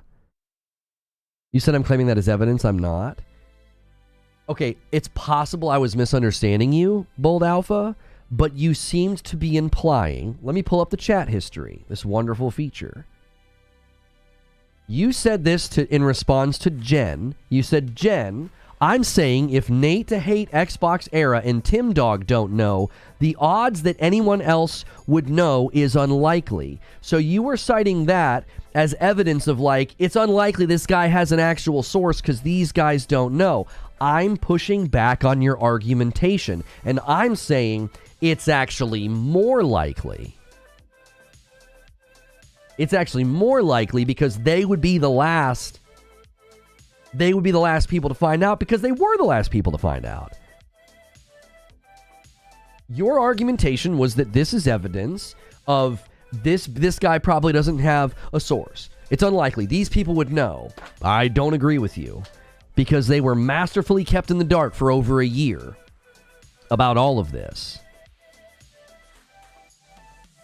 So I'm dismantling your argument. I'm not arguing fact like I have the facts and you don't have the facts. I'm saying I don't find your argument compelling, and it's because you're pointing to people who were the last to find out about all of this. I don't think that adds any doubt in my mind that this guy doesn't have a source. I think it adds more credibility to this guy because the people that aren't connected to Xbox, they were the ones that found out about this first. He said evidence again. You understand that words have a range of meaning, and you can cite something as evidence to support your position. You can say, these guys don't know, so it's unlikely that this guy knows. You can cite evidence to back up a probability or a prediction. I think you're being rigid with the word evidence. Like, evidence doesn't mean that you're attempting to argue fact. You're attempting to bolster unlikely versus likely, and you have evidence to support your position that it's unlikely this guy knows something. Like, having to stop in the middle of an argument and educate you about the English language is a bit of a waste of time, I think. Whataboutism? Where did I say it was good look for Microsoft to make layoffs and then make an acquisition? And people bash Microsoft for doing the same thing? Right.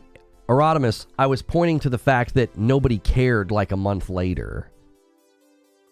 Like, are you keeping that energy? Like, the point is it still a bad look that Microsoft did that? No? Then it wouldn't matter.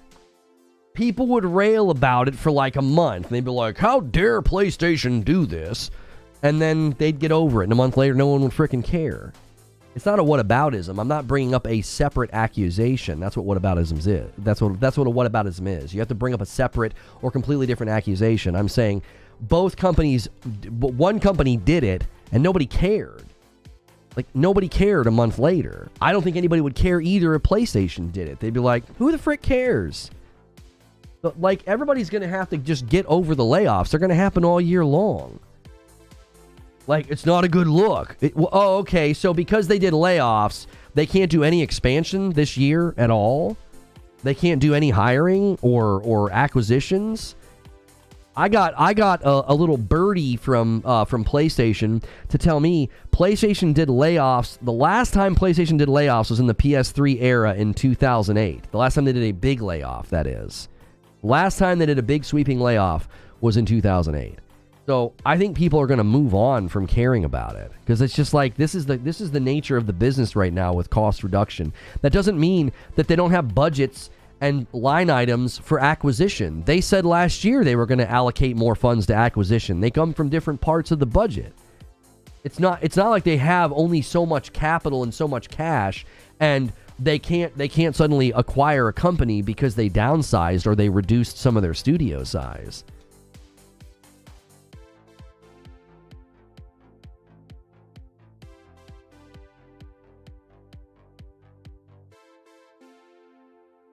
Evidence is a combination of fact, other information available, and perspectives. Yeah, evidence can be a variety of things. You can have testimony used as evidence. You can say, like, character witness. What's the point of a character witness? A character witness is meant to establish the likelihood or the unlikelihood of somebody committing a crime. If you have 10 character witnesses being like, this is the nicest, most calmest person I've ever met. They've never lost their temper. I don't believe that this person did this, or I don't believe they're capable of doing this. That's evidence to support the belief or the idea that, like, it's extremely unlikely that this person has done this thing. So when you point to those people not knowing, that's evidence to support your belief that it's unlikely that this guy has actual sources. The available body of facts or information indicating whether a belief or proposition is true or valid. Right. His belief, he believes his belief is valid, that it's unlikely this guy knows, and he's pointing to this. It's just a simple argumentation thing. I wasn't trying to claim that you were claiming to have facts and I had the facts. I was saying, if we're going to make compelling arguments about whether or not this leaker has information that's reliable, I think it's more compelling that he's gotten so much right.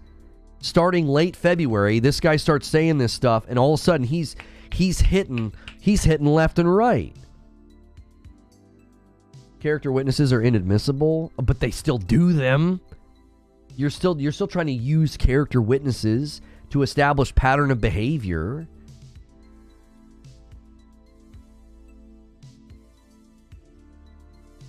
The leaker who leaked State of Play 3 days beforehand and what was going to be showing was true. It's that leaker. And he said Starfield's coming to PS5 in November and December. He also said that Ghost of Tsushima was coming to PC and that they would be announcing it soon. And then yesterday he said it'll be tomorrow. And here we go. Character witnesses come in if the defendant raises the issue. He has evidence that he believes is fact. No. Bold Alpha Wolfpack never claimed that he had facts. He never claimed that. He was arguing the likelihood or the unlikelihood of something. I think his argument was fine. I said I didn't feel like it was compelling. He never said he had the facts. Don't put words in his mouth. He didn't say that. He says, no, bro, I didn't say that. I said it's unlikely to me. That's an opinion, not a fact. Right, but opinions are, I think opinions are stronger the more they're backed up by evidence or facts. It is a fact that they don't know. Right? That's a fact. That's a true statement. Do you want to know why we can say that? If they knew, they'd be capitalizing on it and they'd be tweeting, writing articles, and making videos. So it is, in fact, a fact that they don't know. And that compels you to believe it's unlikely this guy has good info. This is semantics. No, this is how the English language works.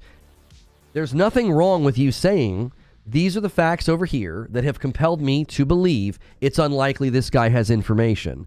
I think it's far more respectable to have an opinion that's argued in that way. I'm defending the logical trajectory of your argument, and you're pushing back against me. Would you rather I say that you just take it on blind faith like a dum-dum? Like, that's not what you're doing. You look at the available information, and you say, it's unlikely this guy knows anything. Now, here's the thing. I think that that's totally fine. For me, on the subject of the Starfield PS5 port, I find it compelling that more and more people that aren't connected to Xbox are saying that it's happening. I find that more compelling because these Xbox insiders, they were the last people to find out about all of this. So do you see how that works? Like, you're looking at all the available evidence, and so am I, and we're just coming to different conclusions. Oh, you weren't talking to me. Okay. Okay, that's fine. I have way more respect for somebody who formulates an argument like that. Like, if you come in and you say, I don't agree with you, Lono, and I'm like, all right, why? And it's just, you seem like, and they don't really have any, like, evidence or analysis. It's just like, oh, you're just wrong. You're just a pony or whatever. I have a lot more respect for positions that are actually analyzing all available information, even if you come to a different conclusion than I do. Why wouldn't they port Starfield? Bethesda games will sell well on PlayStation. Well, here's the thing. This is something I said in the show opening monologue. Something that has convinced me even more to believe that Starfield's coming to PS5 is all of the astroturfing against exclusives. How does that not convince you this is happening? What's the best way to convince your most loyal audience members that it's totally fine that Starfield's going to another platform? I'll tell you. You convince them for months that exclusives are the devil. I told you they were going to do this. Like predicting the weather in San Diego, it's extremely easy to predict this type of behavior. The day that we ran the story about Sarah Bond saying that every screen is an Xbox, I told you, I said, just you watch. They're going to demonize exclusives. And right on time, Phil Spencer does an interview after the podcast, and he says, I don't know who's helped by Helldivers 2 not being on Xbox. And like a nice high-pitched dog whistle, whoo, blows it, and then all the PR mouthpiece astroturfing army comes behind him to start demonizing exclusives. Right on time. I don't have a crystal ball, and I can't time travel. It's just extremely easy to predict this type of behavior. It's easy. It's not hard. So, why do you think they're doing that? Why do you think, like, just really track with the trajectory of all of this. Just track with it. Older titles, you know, it's not Indiana Jones, it's not Starfield. These 4 titles are older. You know, you soften the blow there. How else do you soften the blow? Do you remember when we found out that these podcasts and these people, they get warned about bad news so they can soften the blow? How do you not see that that's what's happening right now? You think it's just a coincidence that all of a sudden people are completely changing their tone on exclusives just like that? Come on. You turn the rudder on the hive mind, and then when Starfield gets announced as coming to PlayStation 5, it will be celebrated by the same people who attacked me and told me I was an idiot and said that it would never happen. They'll go from that to celebrating it. Why? Because exclusives are bad. This is where the industry's going. This is going to be good for gamers. And they're not wrong. Like, I don't have a problem with games coming to other platforms. But their change in position is what gives me confidence it's happening. It's like, you've changed your position because you're helping convince the public that exclusives are the devil. That's your goal right now. That's your mission. And if you can't see that, you're too deep in it. You're too deep in it. Is all this just manipulation? Why not just say, hey, we got games coming to all platforms? Well, because marketing is volatile when it reverses course. Like, you know what I'm saying? You can't go from talking about these acquisitions are going to help us, have exclusives where Game Pass exists. And, Phil Spencer tells the Xbox On podcast, and he says, exclusives are marketing beats. They're important. And when you start to reverse course on that type of marketing, just think about the Xbox loyal and everything they thought was going to happen and the impression that they were given and the talking points and the verbiage. World exclusive, Xbox exclusive. That's dead. Like, I guess world exclusive's not dead because you can still do a world exclusive reveal. I like saying world exclusive. It's fun. But when you reverse course on marketing, buddy, you better figure out a way to make it seem like a good thing and not like a retreat. Because that's how it would be interpreted by a lot of people if you don't handle it properly. I gotta hand it to them. I really do. Game respects game. And Xbox, they have handled this masterfully. When I was watching that Xbox podcast, it was almost, it was very much like they weren't saying anything, and I was getting kind of frustrated. But I was also like, when he said, these 4 games, and he's like, these 4 games, it's not Starfield and it's not Indiana Jones. I was like, I know what you're doing. I know what you're doing. That was so sharp. That was so slick. It was just as slick as when the CFO said, we're going to start putting first-party property on platforms that were previously considered competitors, and Phil Spencer comes out the next day, does his interview, and he's like, we have no plans to bring Game Pass to PlayStation or Nintendo. Homie pulled an Obi-Wan hand wave. He was like, you don't need to see our identification. And the Xbox loyal bought it. They celebrated that interview.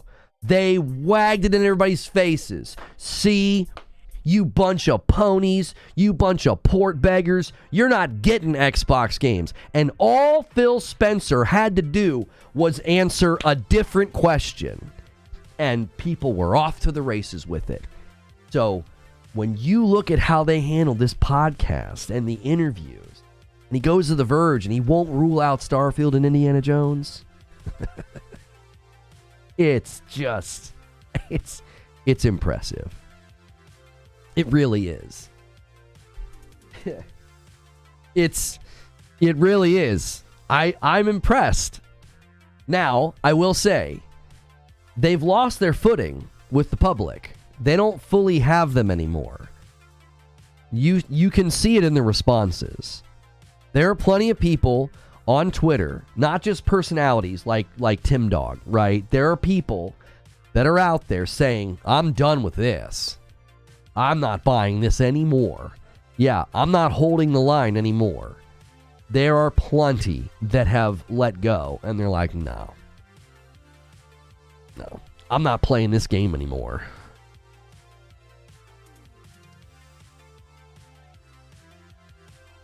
It's weird calling somebody a port beggar when you're butthurt that Helldivers isn't on Xbox. I want to know who came up with the term port beggar, What? Why is that? What? People have told me that I'm port begging. It's like, you don't need to port beg when you already own the game. Like, what? Like, what are you talking about? It's not a retreat. It's a tactical withdrawal. We went from the FTC leaks, Xbox would do multiplat, but that doesn't necessarily mean the exclusives will be multiplat. Again, Wolfpack, I'm here to tell you, I firmly believe it more strongly than I did previously, precisely because the PR mouthpieces are denigrating exclusives. That's your starter pistol. Off to the races. Everything's going. Whole slate. Why? Because these people are running. They're lighting up the runway.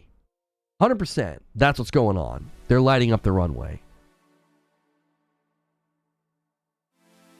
Guys, don't quit accusing me of getting one guide when I talked to him for a few minutes. Come on. Like, I know I've been one guide before. Pause. But sometimes you have to have a back and forth with somebody for a few minutes and, actually have a conversation. And that's not what's going on here. Come on. Eugene says, pretty sure it exists because of PC players begging for Sony games. At least that's where I first saw it. It dates back to 2016. A term referring to nerds asking for ports of video games to their chosen hardware platform. I love that the definition includes nerds. Oh, I can't laugh. I love that the definition includes nerds. That's good. Oh, that's fantastic. A 5 spot from Wired Rope. Corporations aren't your friends. They certainly are not. I actually think that's one of the reasons that people took this so personally. Because I think the line got blurry. The line got blurry, did it not?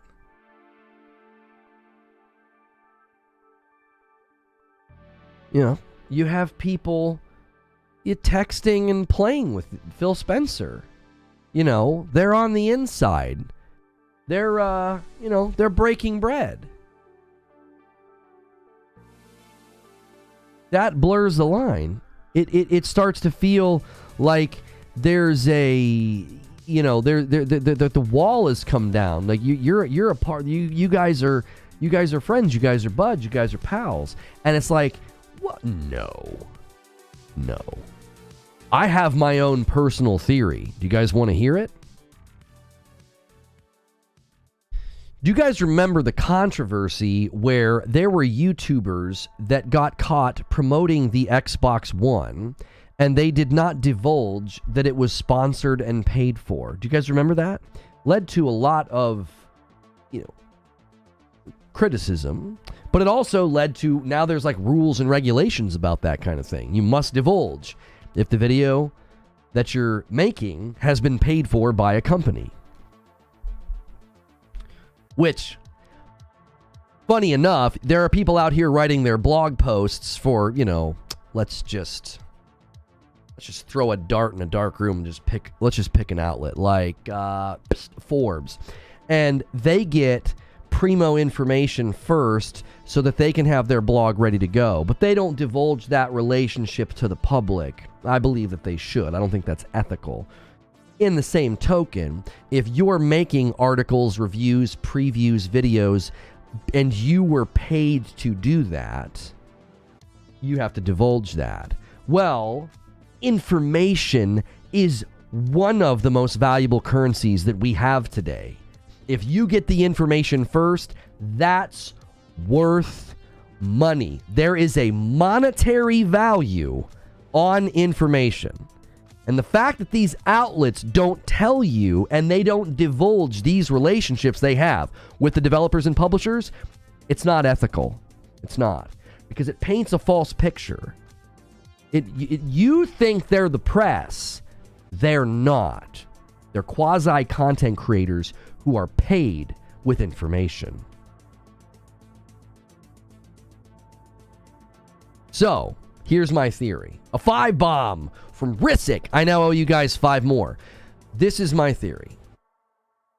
I think, and that's Agents of Chaos work, I think Xbox got caught paying big content creators to promote the Xbox One, and they didn't divulge the information. So Xbox learned from Big Daddy Microsoft, what do you do when you get caught doing something wrong? Well, make it a matter of corporate practice, you know? And then you're fine. So I believe Xbox took a different track and a different strategy. I think they started reaching out to content creators who were of less notable size, and they groomed them to be PR mouthpieces for them. And I think along the way, they have picked others up. That is my personal theory. It's just like giving the information to the outlets. That's not money. No money is exchanging hands, right? It's as good as money, but they don't have to divulge that to the public. So what do? You can't go to a big you can't go to a big content creator and woo them with information. You can't. You want to go to a big YouTuber and say, I tell you what we'll do. Since we can't pay you because that has to be divulged and that works against our PR efforts, since they were likely instructed to not divulge the fact that they were promoting the Xbox One and being paid handsomely for that, they were likely instructed to do so. Well, a big YouTuber isn't going to be compelled by information. They want money. They know what they're worth, and they know their value. So, who would be wooed and compelled by information? Smaller content creators. And what does it do? It gives them a career. They become incredibly successful.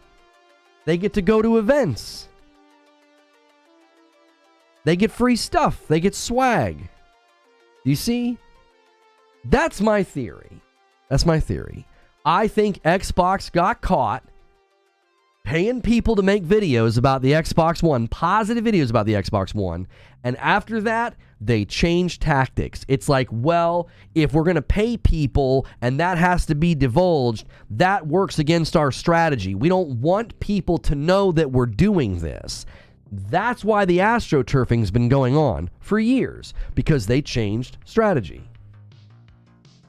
They were astroturfing during Xbox One. They just got caught doing it.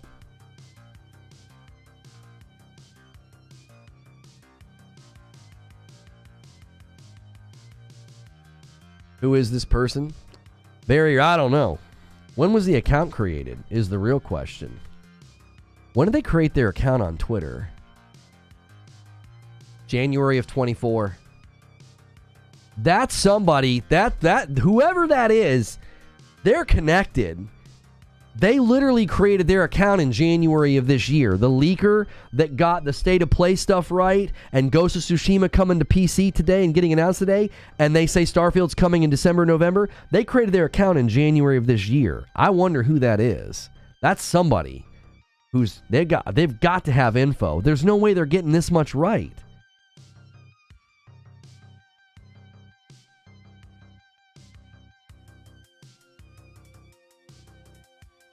What are you trying to make me see?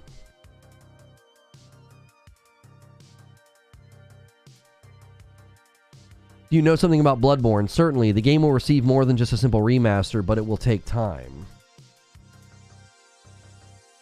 I mean,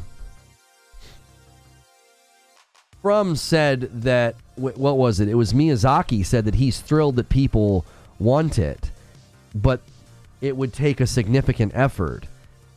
And I don't even know. I mean, I guess PlayStation could do it without them, could they not? So it's entirely plausible that it is happening. I don't know. The fact that he said something about Bloodborne makes me a little skittish to believe him, given what Miyazaki had just said. But I suppose Miyazaki and From would not have to be involved if they were doing something with it. My personal opinion on the Bloodborne remake, remaster, whatever, I think they were working on it. Again, this is just a theory. I think they were working on a remaster. And I think they stopped. After how good the remake of Demon Souls turned out, I think they changed strategy and said this needs to be a remake.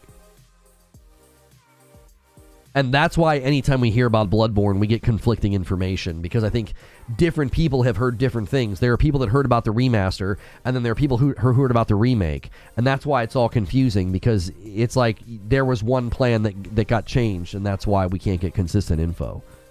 Yo, Skeeter says, look into the Intellivision Amico scam. They use that exact marketing scheme to raise $17 million for a non-existing console. Excuse me.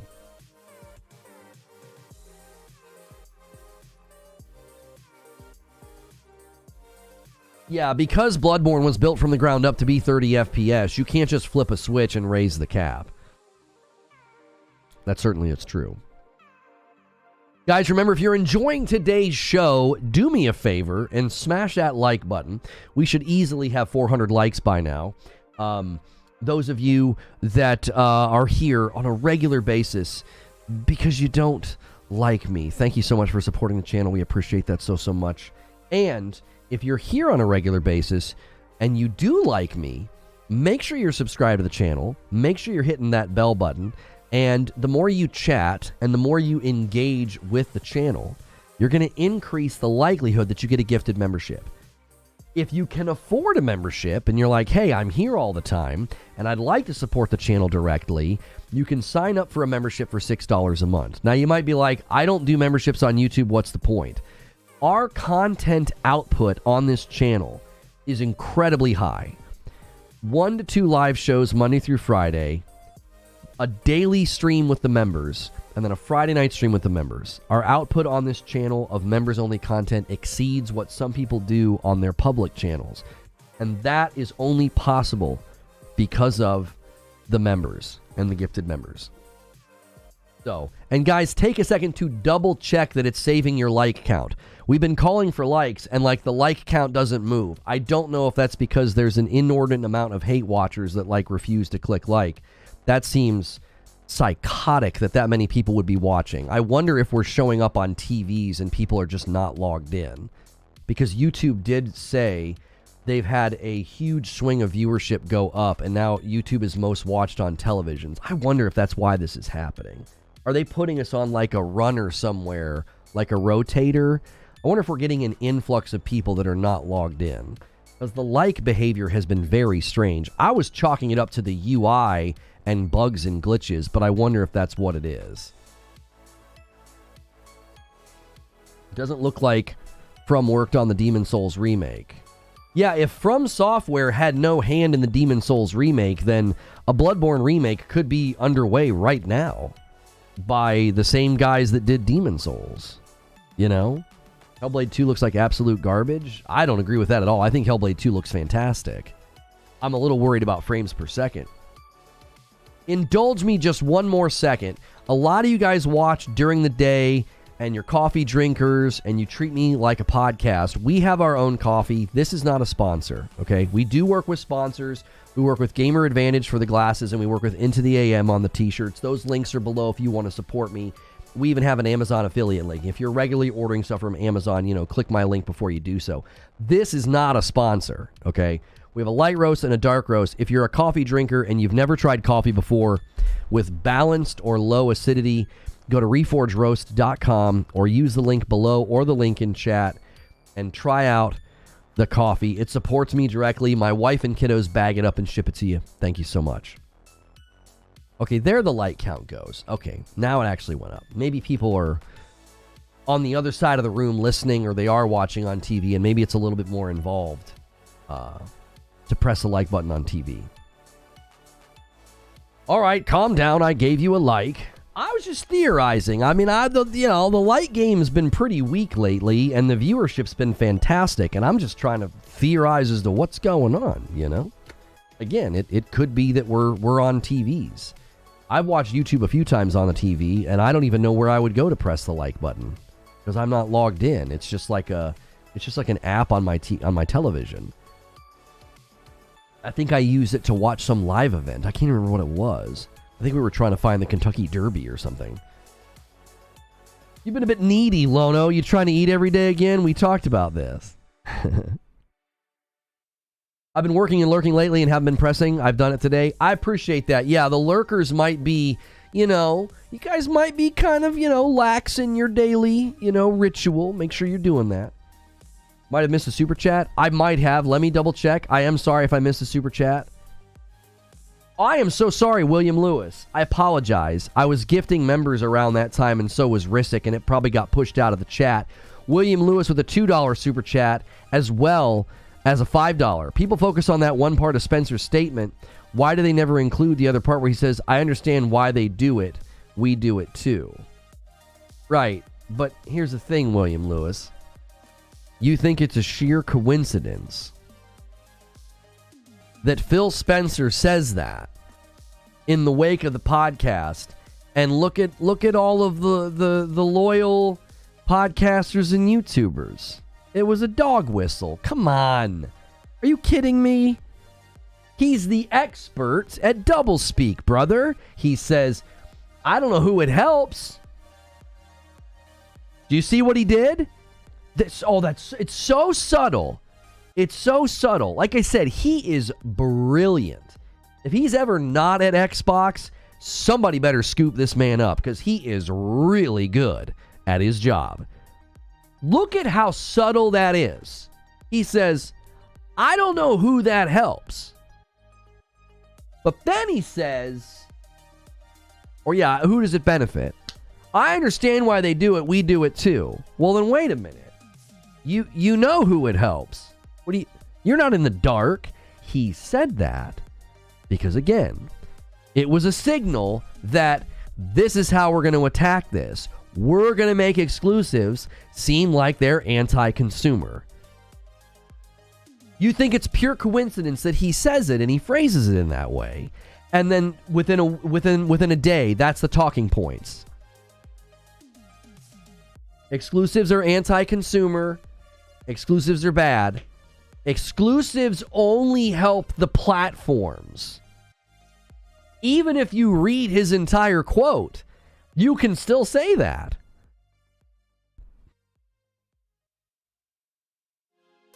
You see? I've got mad respect for him. I'm not even mad. I'm not even mad. It's impressive, really. It's impressive, really. To be able to wield that amount of control, you do one little interview and you completely change the narrative. You completely change the positions and the opinions of YouTubers and podcasters everywhere. This is where the industry's going.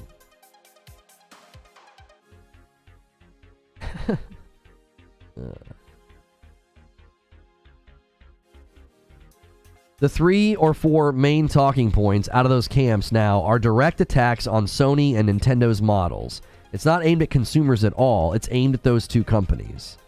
Right. Think about it. They have handedly lost to PlayStation and Nintendo. What's the best way going forward? What's the best way to leverage your newfound catalog? You act like Johnny Appleseed of video games. We're going to put our games everywhere. When everybody plays, everybody wins.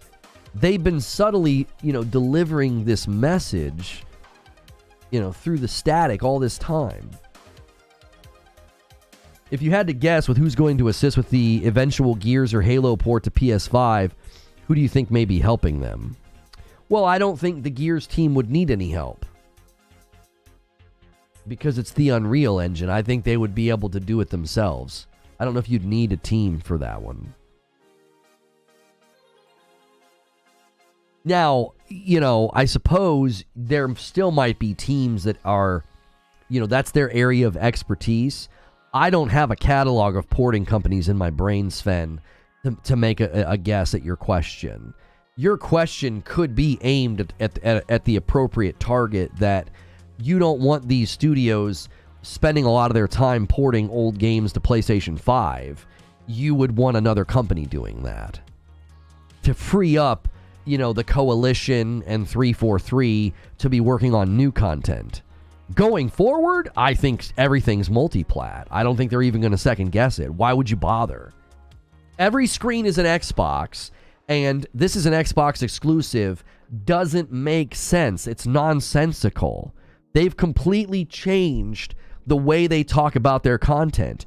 So you can't, there's no announcements coming. Even, I always second guess saying someone's name. I'm gonna say a name. I think this is fair, because I'm just gonna recount something that was stated. Even Colt Eastwood made the observation in a video a while ago that Xbox stopped using the word exclusive. Like after Starfield, they don't use the word. He made that observation. So if you're even some of your most loyal fans are like, well, yeah, they're not even using the word anymore. The idea is gone. It's disappeared.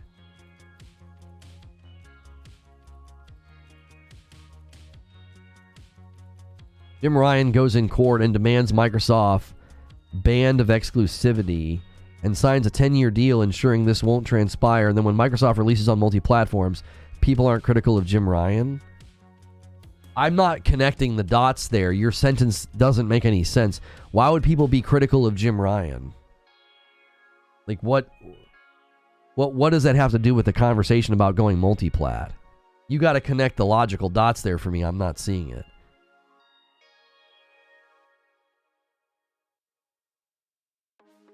It's only subtle if you only have 3 brain cells to rub together. Otherwise, it's a giant baseball bat.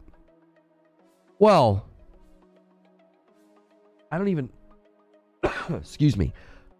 I don't even know if I don't think it's a lack of intelligence, Fuzzy. I don't. It's a prior commitment, right? It's... I don't know if there's a good analogy, to be quite honest, because if you're like a diehard, fan of a sports team, I feel like fans of sports teams will defend their team to the death, but if their team does something stupid, they're very critical. Like coaching staff, ownership, they're a bunch of idiots, right? Like they have no problem being critical. It comes from their love of the team. So I don't know, the fandom, like, people are quicker to attack me, this teeny little YouTuber, like, in the grand scheme of the video gaming world and the YouTube world. I'm a nobody. I'm nobody, bro. We're not even a 50,000 sub channel. And a lot of these people spend more of their time creating content, attacking me, or tweet threads, or clips, or whatever the heck. They're way more willing to attack a stranger because of his opinions, or because of his predictions, or theories, or whatever, because of my opinions on Xbox. They'll do that before they'll ever utter a word against Phil and the brand. Like what? You're just cool with this? You're just cool with them completely changing tactics? You're cool with all of the Series X promises not coming true? Like, you're fine with that? You're fine with how misleading they were about the Series S? They were so misleading about the Series S, they set a video to private on their own channel, so you can't go watch it anymore. You're fine with that. I said, what? It's just weird. It's like it's such a weird, strong commitment. Like, you'd rather wail on me than criticize the brand you love so much.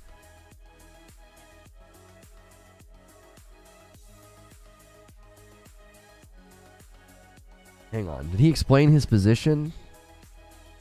Because Phil Spencer could have had his own choice of handling Activision Call of Duty on Microsoft ecosystem and was not allowed that decision from the acts of Jim Ryan.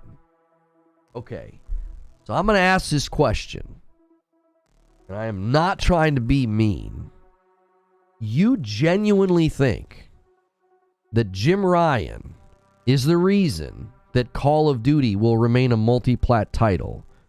Do you honestly think that? That's your belief?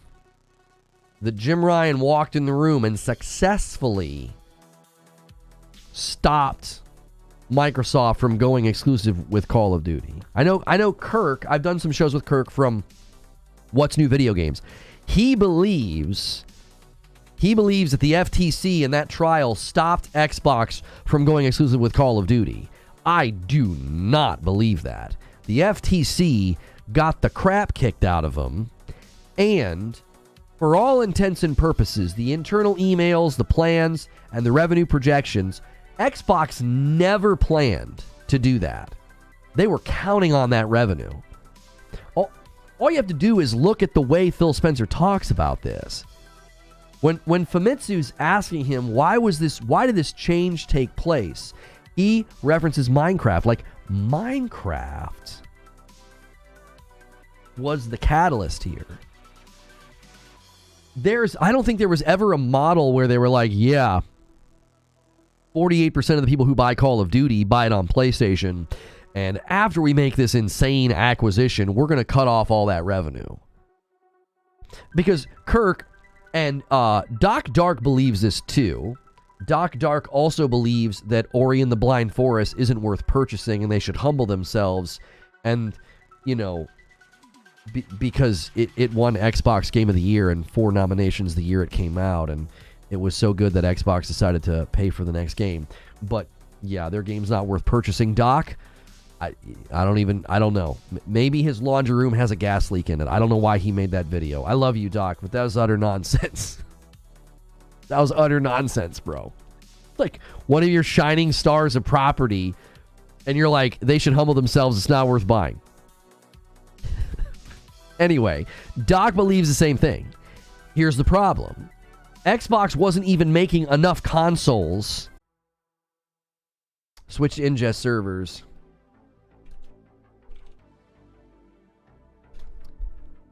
That was a huge blip. You might have to refresh. Your audio and stuff might get jacked up. Yeah, they've been doing that around this time every day. I don't know if they're doing ingest server... I don't know if they're doing ingest server refreshes or something. But we get completely dropped and then we reconnect. It's not my internet. All Jim did was embarrass PlayStation? What? Why do you think that? Why do you think that he embarrassed PlayStation?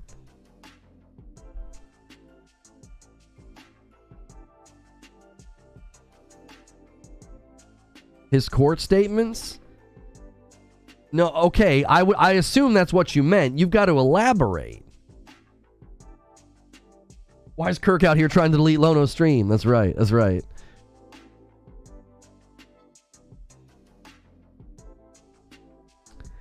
Just wait until the next Xbox event when they include the 50 million PS5s for their MAUs. That's right.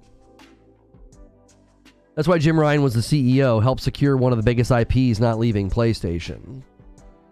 Yeah, I mean, I would imagine that, like, if you really want to track what happened there, you can type up your position and I'll wait and I'll read it. And while you're doing that, I'm going to give you my opinion on it.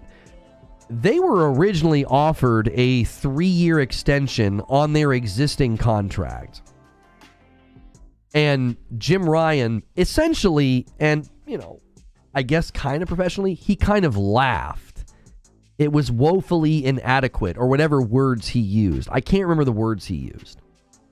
So he was only offered like a 3-year extension. And through his actions of saying, yeah, no, thank you, and going to court and giving his input and his complaint and his concern, he secures a 10-year contract. So if you're a higher up at PlayStation, I'm not sure I would interpret that as you really embarrassed us. I don't see it that way. So you need to explain to me why you see it that way.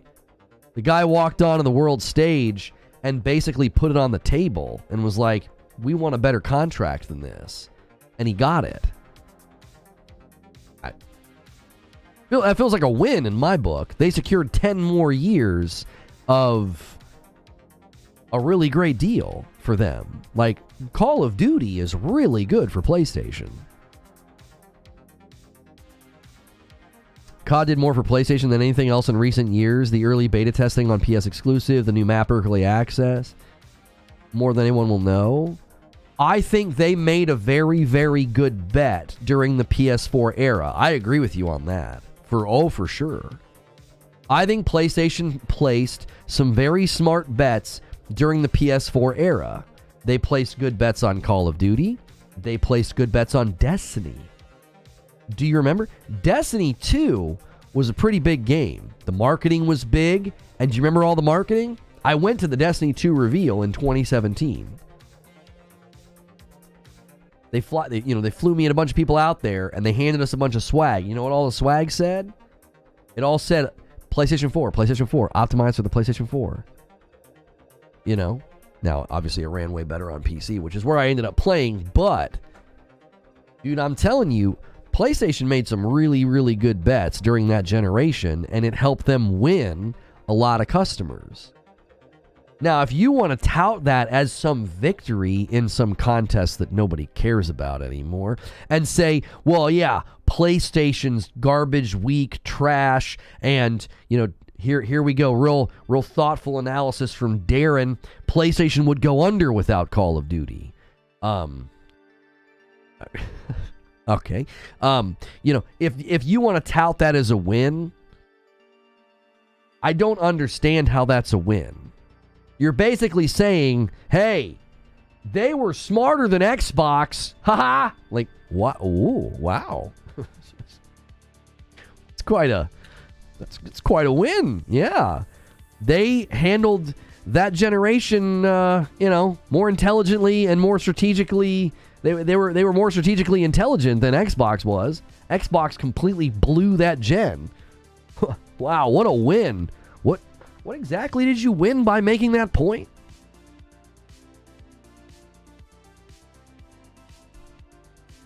It's like an own goal that you don't realize is an own goal. People argue this all the time. Doc argued it on my podcast. Nobody buys a PlayStation console for the exclusives. Sure, Doc. Okay. If that makes you feel better about the Series X and games jump and ship, I mean, whatever, bro. What point are you making? You're making the point that PlayStation handled the previous gen masterfully and got to market dominance, while Xbox didn't.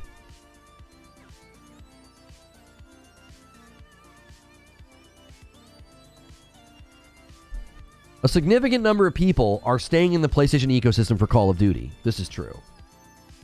But to say that no one buys a PlayStation for the exclusives, that wouldn't make any sense of any of the marketing they've done. And when did I even buy my PS4 Pro?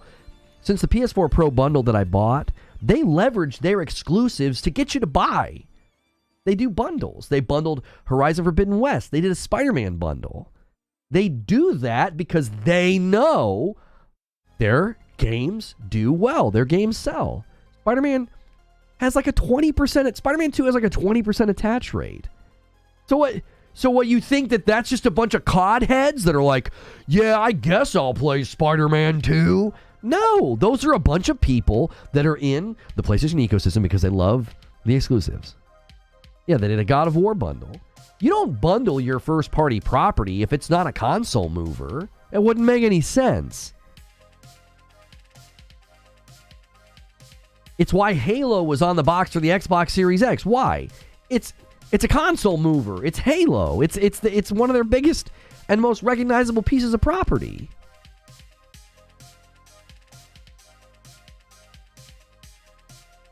So, yeah, that fight just, who cares about that? I think that's one of the reasons why I was always bewildered by the way people would approach these debates and arguments with me. Because it's like, I don't care about that. Like, why would I care if, let's say that you could actually argue factually that nobody buys the PlayStation for the exclusives. I don't think you can argue that factually. I think that's just nonsense that people say to cope. But let's just say you could argue that factually. Why would I care about that? See, the people that argue that think they're making a point that, like, I'm going to get, like, angry or upset or something. Because they think, like, well, because you're a pony, this is going to be upsetting for you. And it's like, I don't really care. I just buy all the consoles and all the games, when they come out. They had a Call of Duty bundle on PS5 also. Yeah, they did, but that was 3 years into the gen. They did the MW3 bundle, sure. But prior to that, they were bundling it with their own property. Also, do you remember all the sales reports? Anytime there was a PS5 restock, their first-party property would have like a 200% sales increase because people were buying the PS5 and then turning back around and buying like Horizon and God of War and Tsushima. Like, all of their first-party property saw big sales bumps anytime they did a PS5 restock. Gee, I wonder why that is. They could have just happily played Warzone, but apparently the people that were buying the PlayStation 5s in those restocks in those early years, they seemed pretty excited to get first-party games. So Starfield's already confirmed for PS5? No, the title of the stream is rumor, and I put a question mark on the thumbnail. The rumor is that it's coming in November or December from somebody who made their Twitter account in January of this year and has a pretty good batting average already. They predicted 4 of the bigger games at the PlayStation State of Play. They predicted some of the timing of the 4 games that came already, like Hi-Fi Rush and all of those. They predicted Ghost of Tsushima would come to PC and get announced soon, and then yesterday they said, it's going to get announced tomorrow, and that has happened.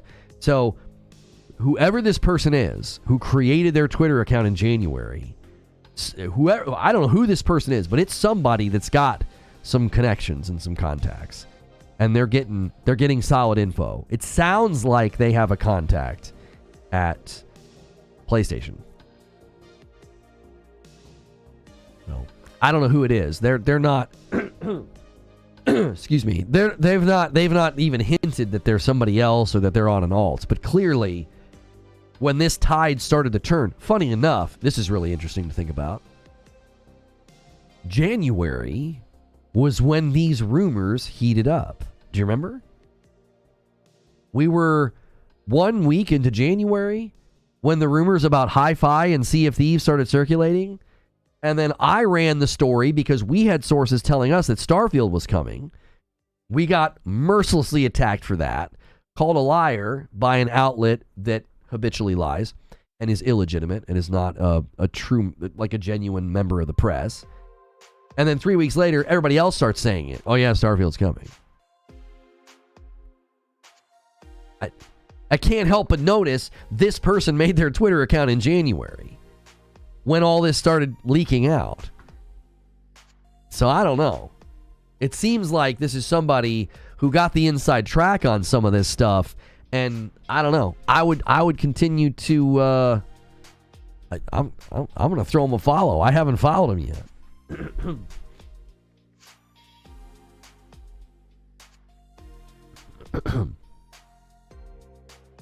I don't know if they've said anything else today.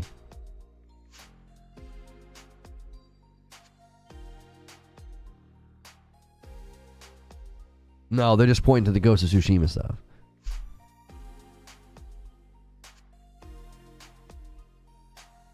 Somebody asked them about a Final Fantasy IX remake. I didn't know that was even a thing. It's gone through very challenging development. The game is still in progress, but may undergo changes drastic enough that we won't hear about it for a couple of years. So people are asking this person questions, and they're answering when they seem to have some info or knowledge.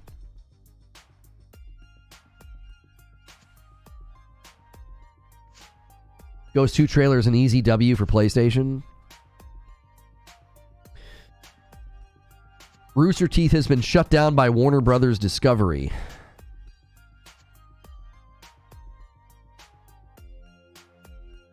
Sony has reportedly secured the complete Final Fantasy VII Remake trilogy as a PlayStation console exclusive.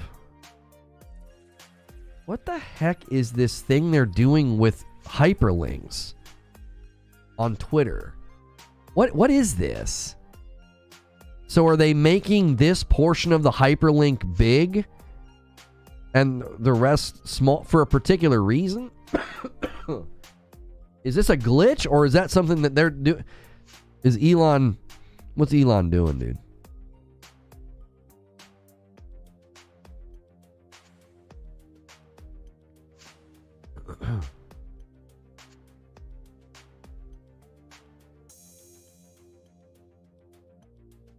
That may be a misread, but it may also be true.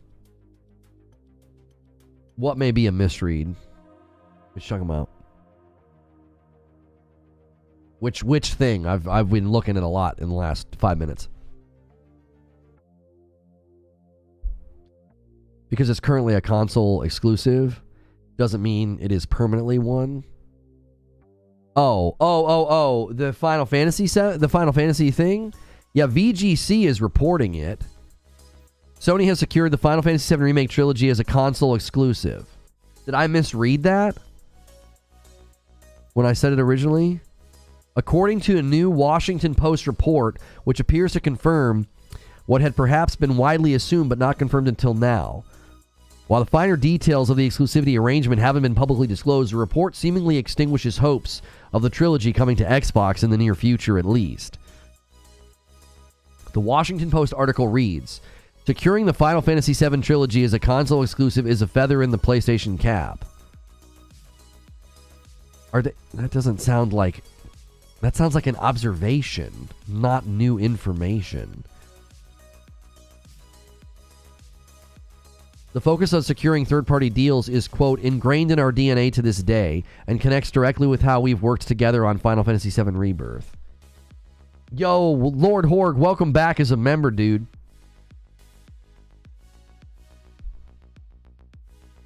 Wasn't there even a Microsoft exec conversations that the original 3-year Activision Call of Duty deal offered to Sony was so that they had time on developing their own COD competitor and compete, or no? No, I think you're misremembering. Acute perspective. I think you're misremembering. They said that it was the 10-year contract.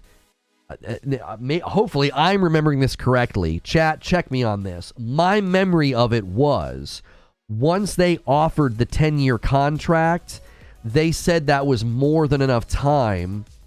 Oh, no. Wait, you might be right. The 3-year extension was a 7-year total, and didn't they say 7 years is an ample amount of time to create a Call of Duty competitor?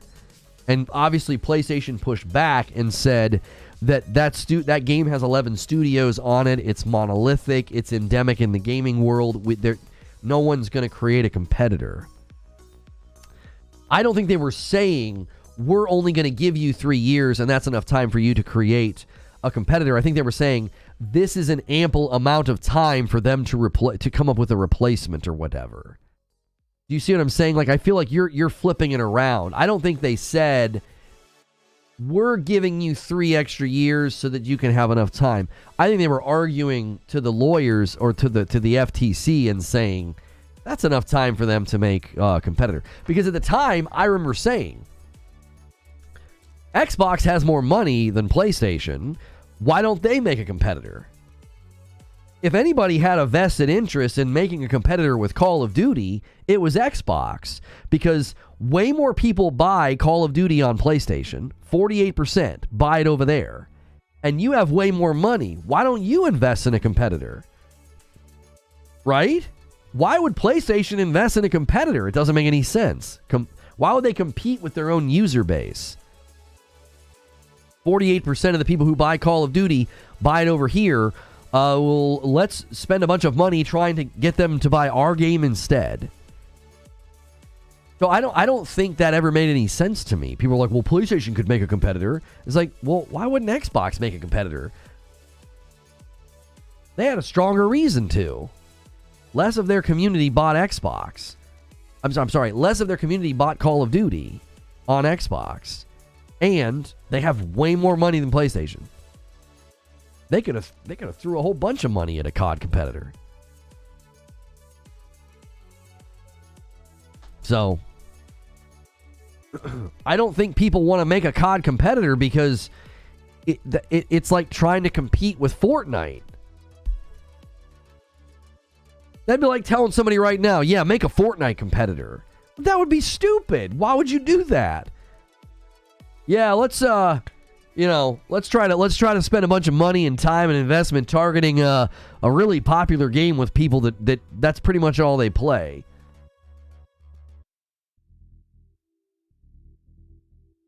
Because Xbox has the money to buy it, stupid? Are you I feel like you're asking. I'm just going to do it.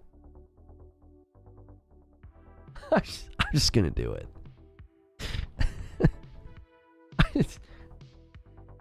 I've tolerated you for far too long. You're just unpleasant. And ignorant. It's a terrible combination. I feel like there's this weird intersection of the less somebody knows and the dumber they are, the more unpleasant they are. You know what I mean? It's like they go hand in hand. You know what I'm saying? It's like the volume knobs are synced, you know? Here's this guy, he's a doorknob. And he knows nothing. And he's really unpleasant. Like both of them just get turned up at the same time.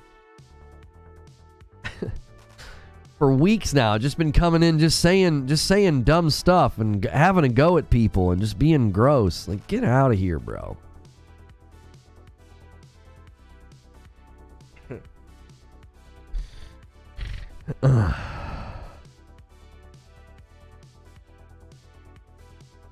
Maybe he was saying it about them. Was he insulting you? Wild.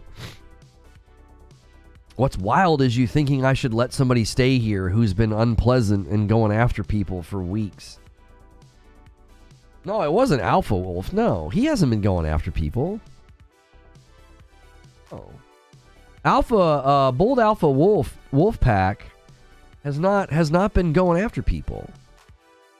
He's been perfectly fine. I haven't had any issue with how he's handled his time here. I appreciate people that come in and just say what they think, and then that's the end of it. You know, it was Darren. A gifted member from Rygen. Thank you so much.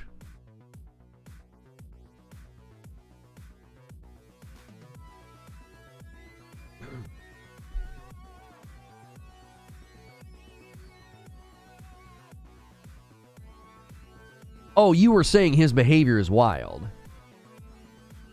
Oh, I thought you were defending him. I was like, no, I'm pretty sure he was having a go. He's been having a go at people in chat. It just isn't pleasant for the conversation when I feel like they have to attack the people in chat instead of just disagreeing. I don't know. I just feel like some people come in and they stir the pot. They're not trying to add ingredients to it.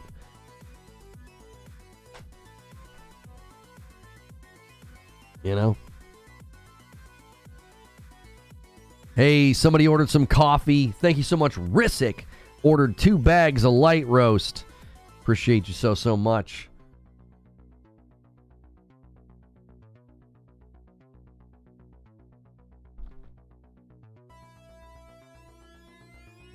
I want a cup like Lono he's been drinking from. You can buy Reforge Gaming merch. Well, it's coffee merch. So reforgeroast.com, we have 2 versions of this tumbler. We have t-shirts. We have a couple of Reforge Gaming pieces of merch on there now. We have a Lono shirt and a joystick shirt and hoodies. Yeah. Reforge Roast. No, wait, we have a separate site for the merch. I'm sorry, I'm confusing myself. Reforgeroast.com has the coffee merch, and then Do we have a merch command? Hang on a minute. I'm confusing myself. The merch site is reforgegaming.net. There we go. Okay, that's what it is. 2 months from Darius Ward. Finally got around to opening a bag of Frickmas Blend. It's amazing. I appreciate that, dude. Thank you so much for that support. I have a Halo Edition Series X. At least it's kept it worth so far. Maybe I should sell. Well, I don't know why you would sell. It's still a great box. But, all right. Here's the challenge, okay? Let's just imagine that with enough time, you know, Batman can help. No, with enough time, they're just going to be putting their titles everywhere. Oh, it's 12:30. Oh, shoot. We got to go to the new stream. I've not been paying attention. I've been having such a good time talking with you guys. I'm not paying attention. I'll continue my thoughts as I schedule the new stream. We got to get ready for the Xbox partner preview. So if they are in fact going the route of putting their games everywhere, then buying a PlayStation 5 makes more sense. Because you can get the games that are going to hit the Xbox in addition to getting the games that are going to hit PlayStation. So you can get, you know, Blade, you can get Indiana Jones. Hypothetically, you can get those games, and you can also get Venom and Wolverine and Ghost of Tsushima 2. Do you see? Like, I get it. I get the logic. People are like, well, wait a minute. Why wouldn't I just I'm just trade in my Series X and get a PlayStation 5 because I can get all of the games on one system, except for Nintendo games, obviously, instead of having an Xbox and missing out on PlayStation games, right? You're going to see a lot of people change their tune about PlayStation games. The games that they denigrated as all being exactly the same in their movie games, they're suddenly going to sing a very different song. Xbox is live? No, they're not. That's the IGN channel.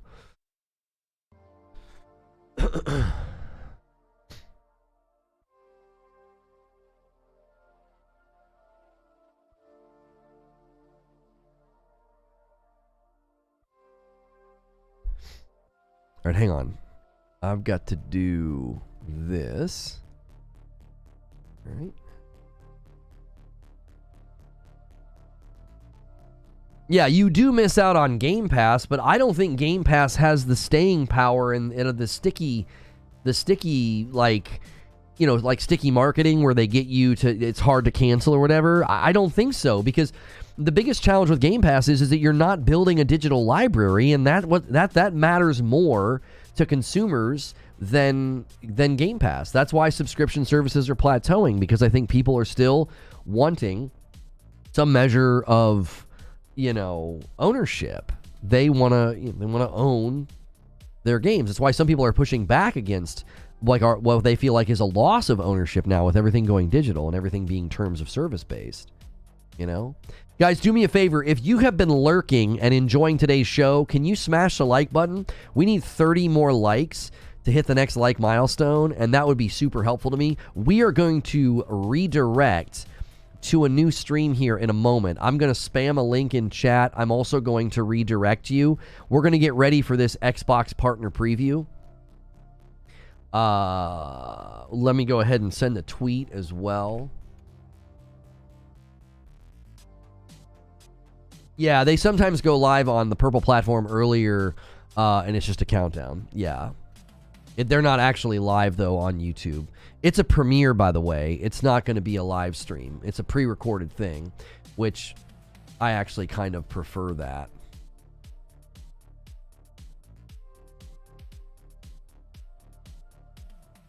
Xbox partner preview. All right, let's get the tweet sent. Almost 7 months till I get a red badge. That's crazy to think about.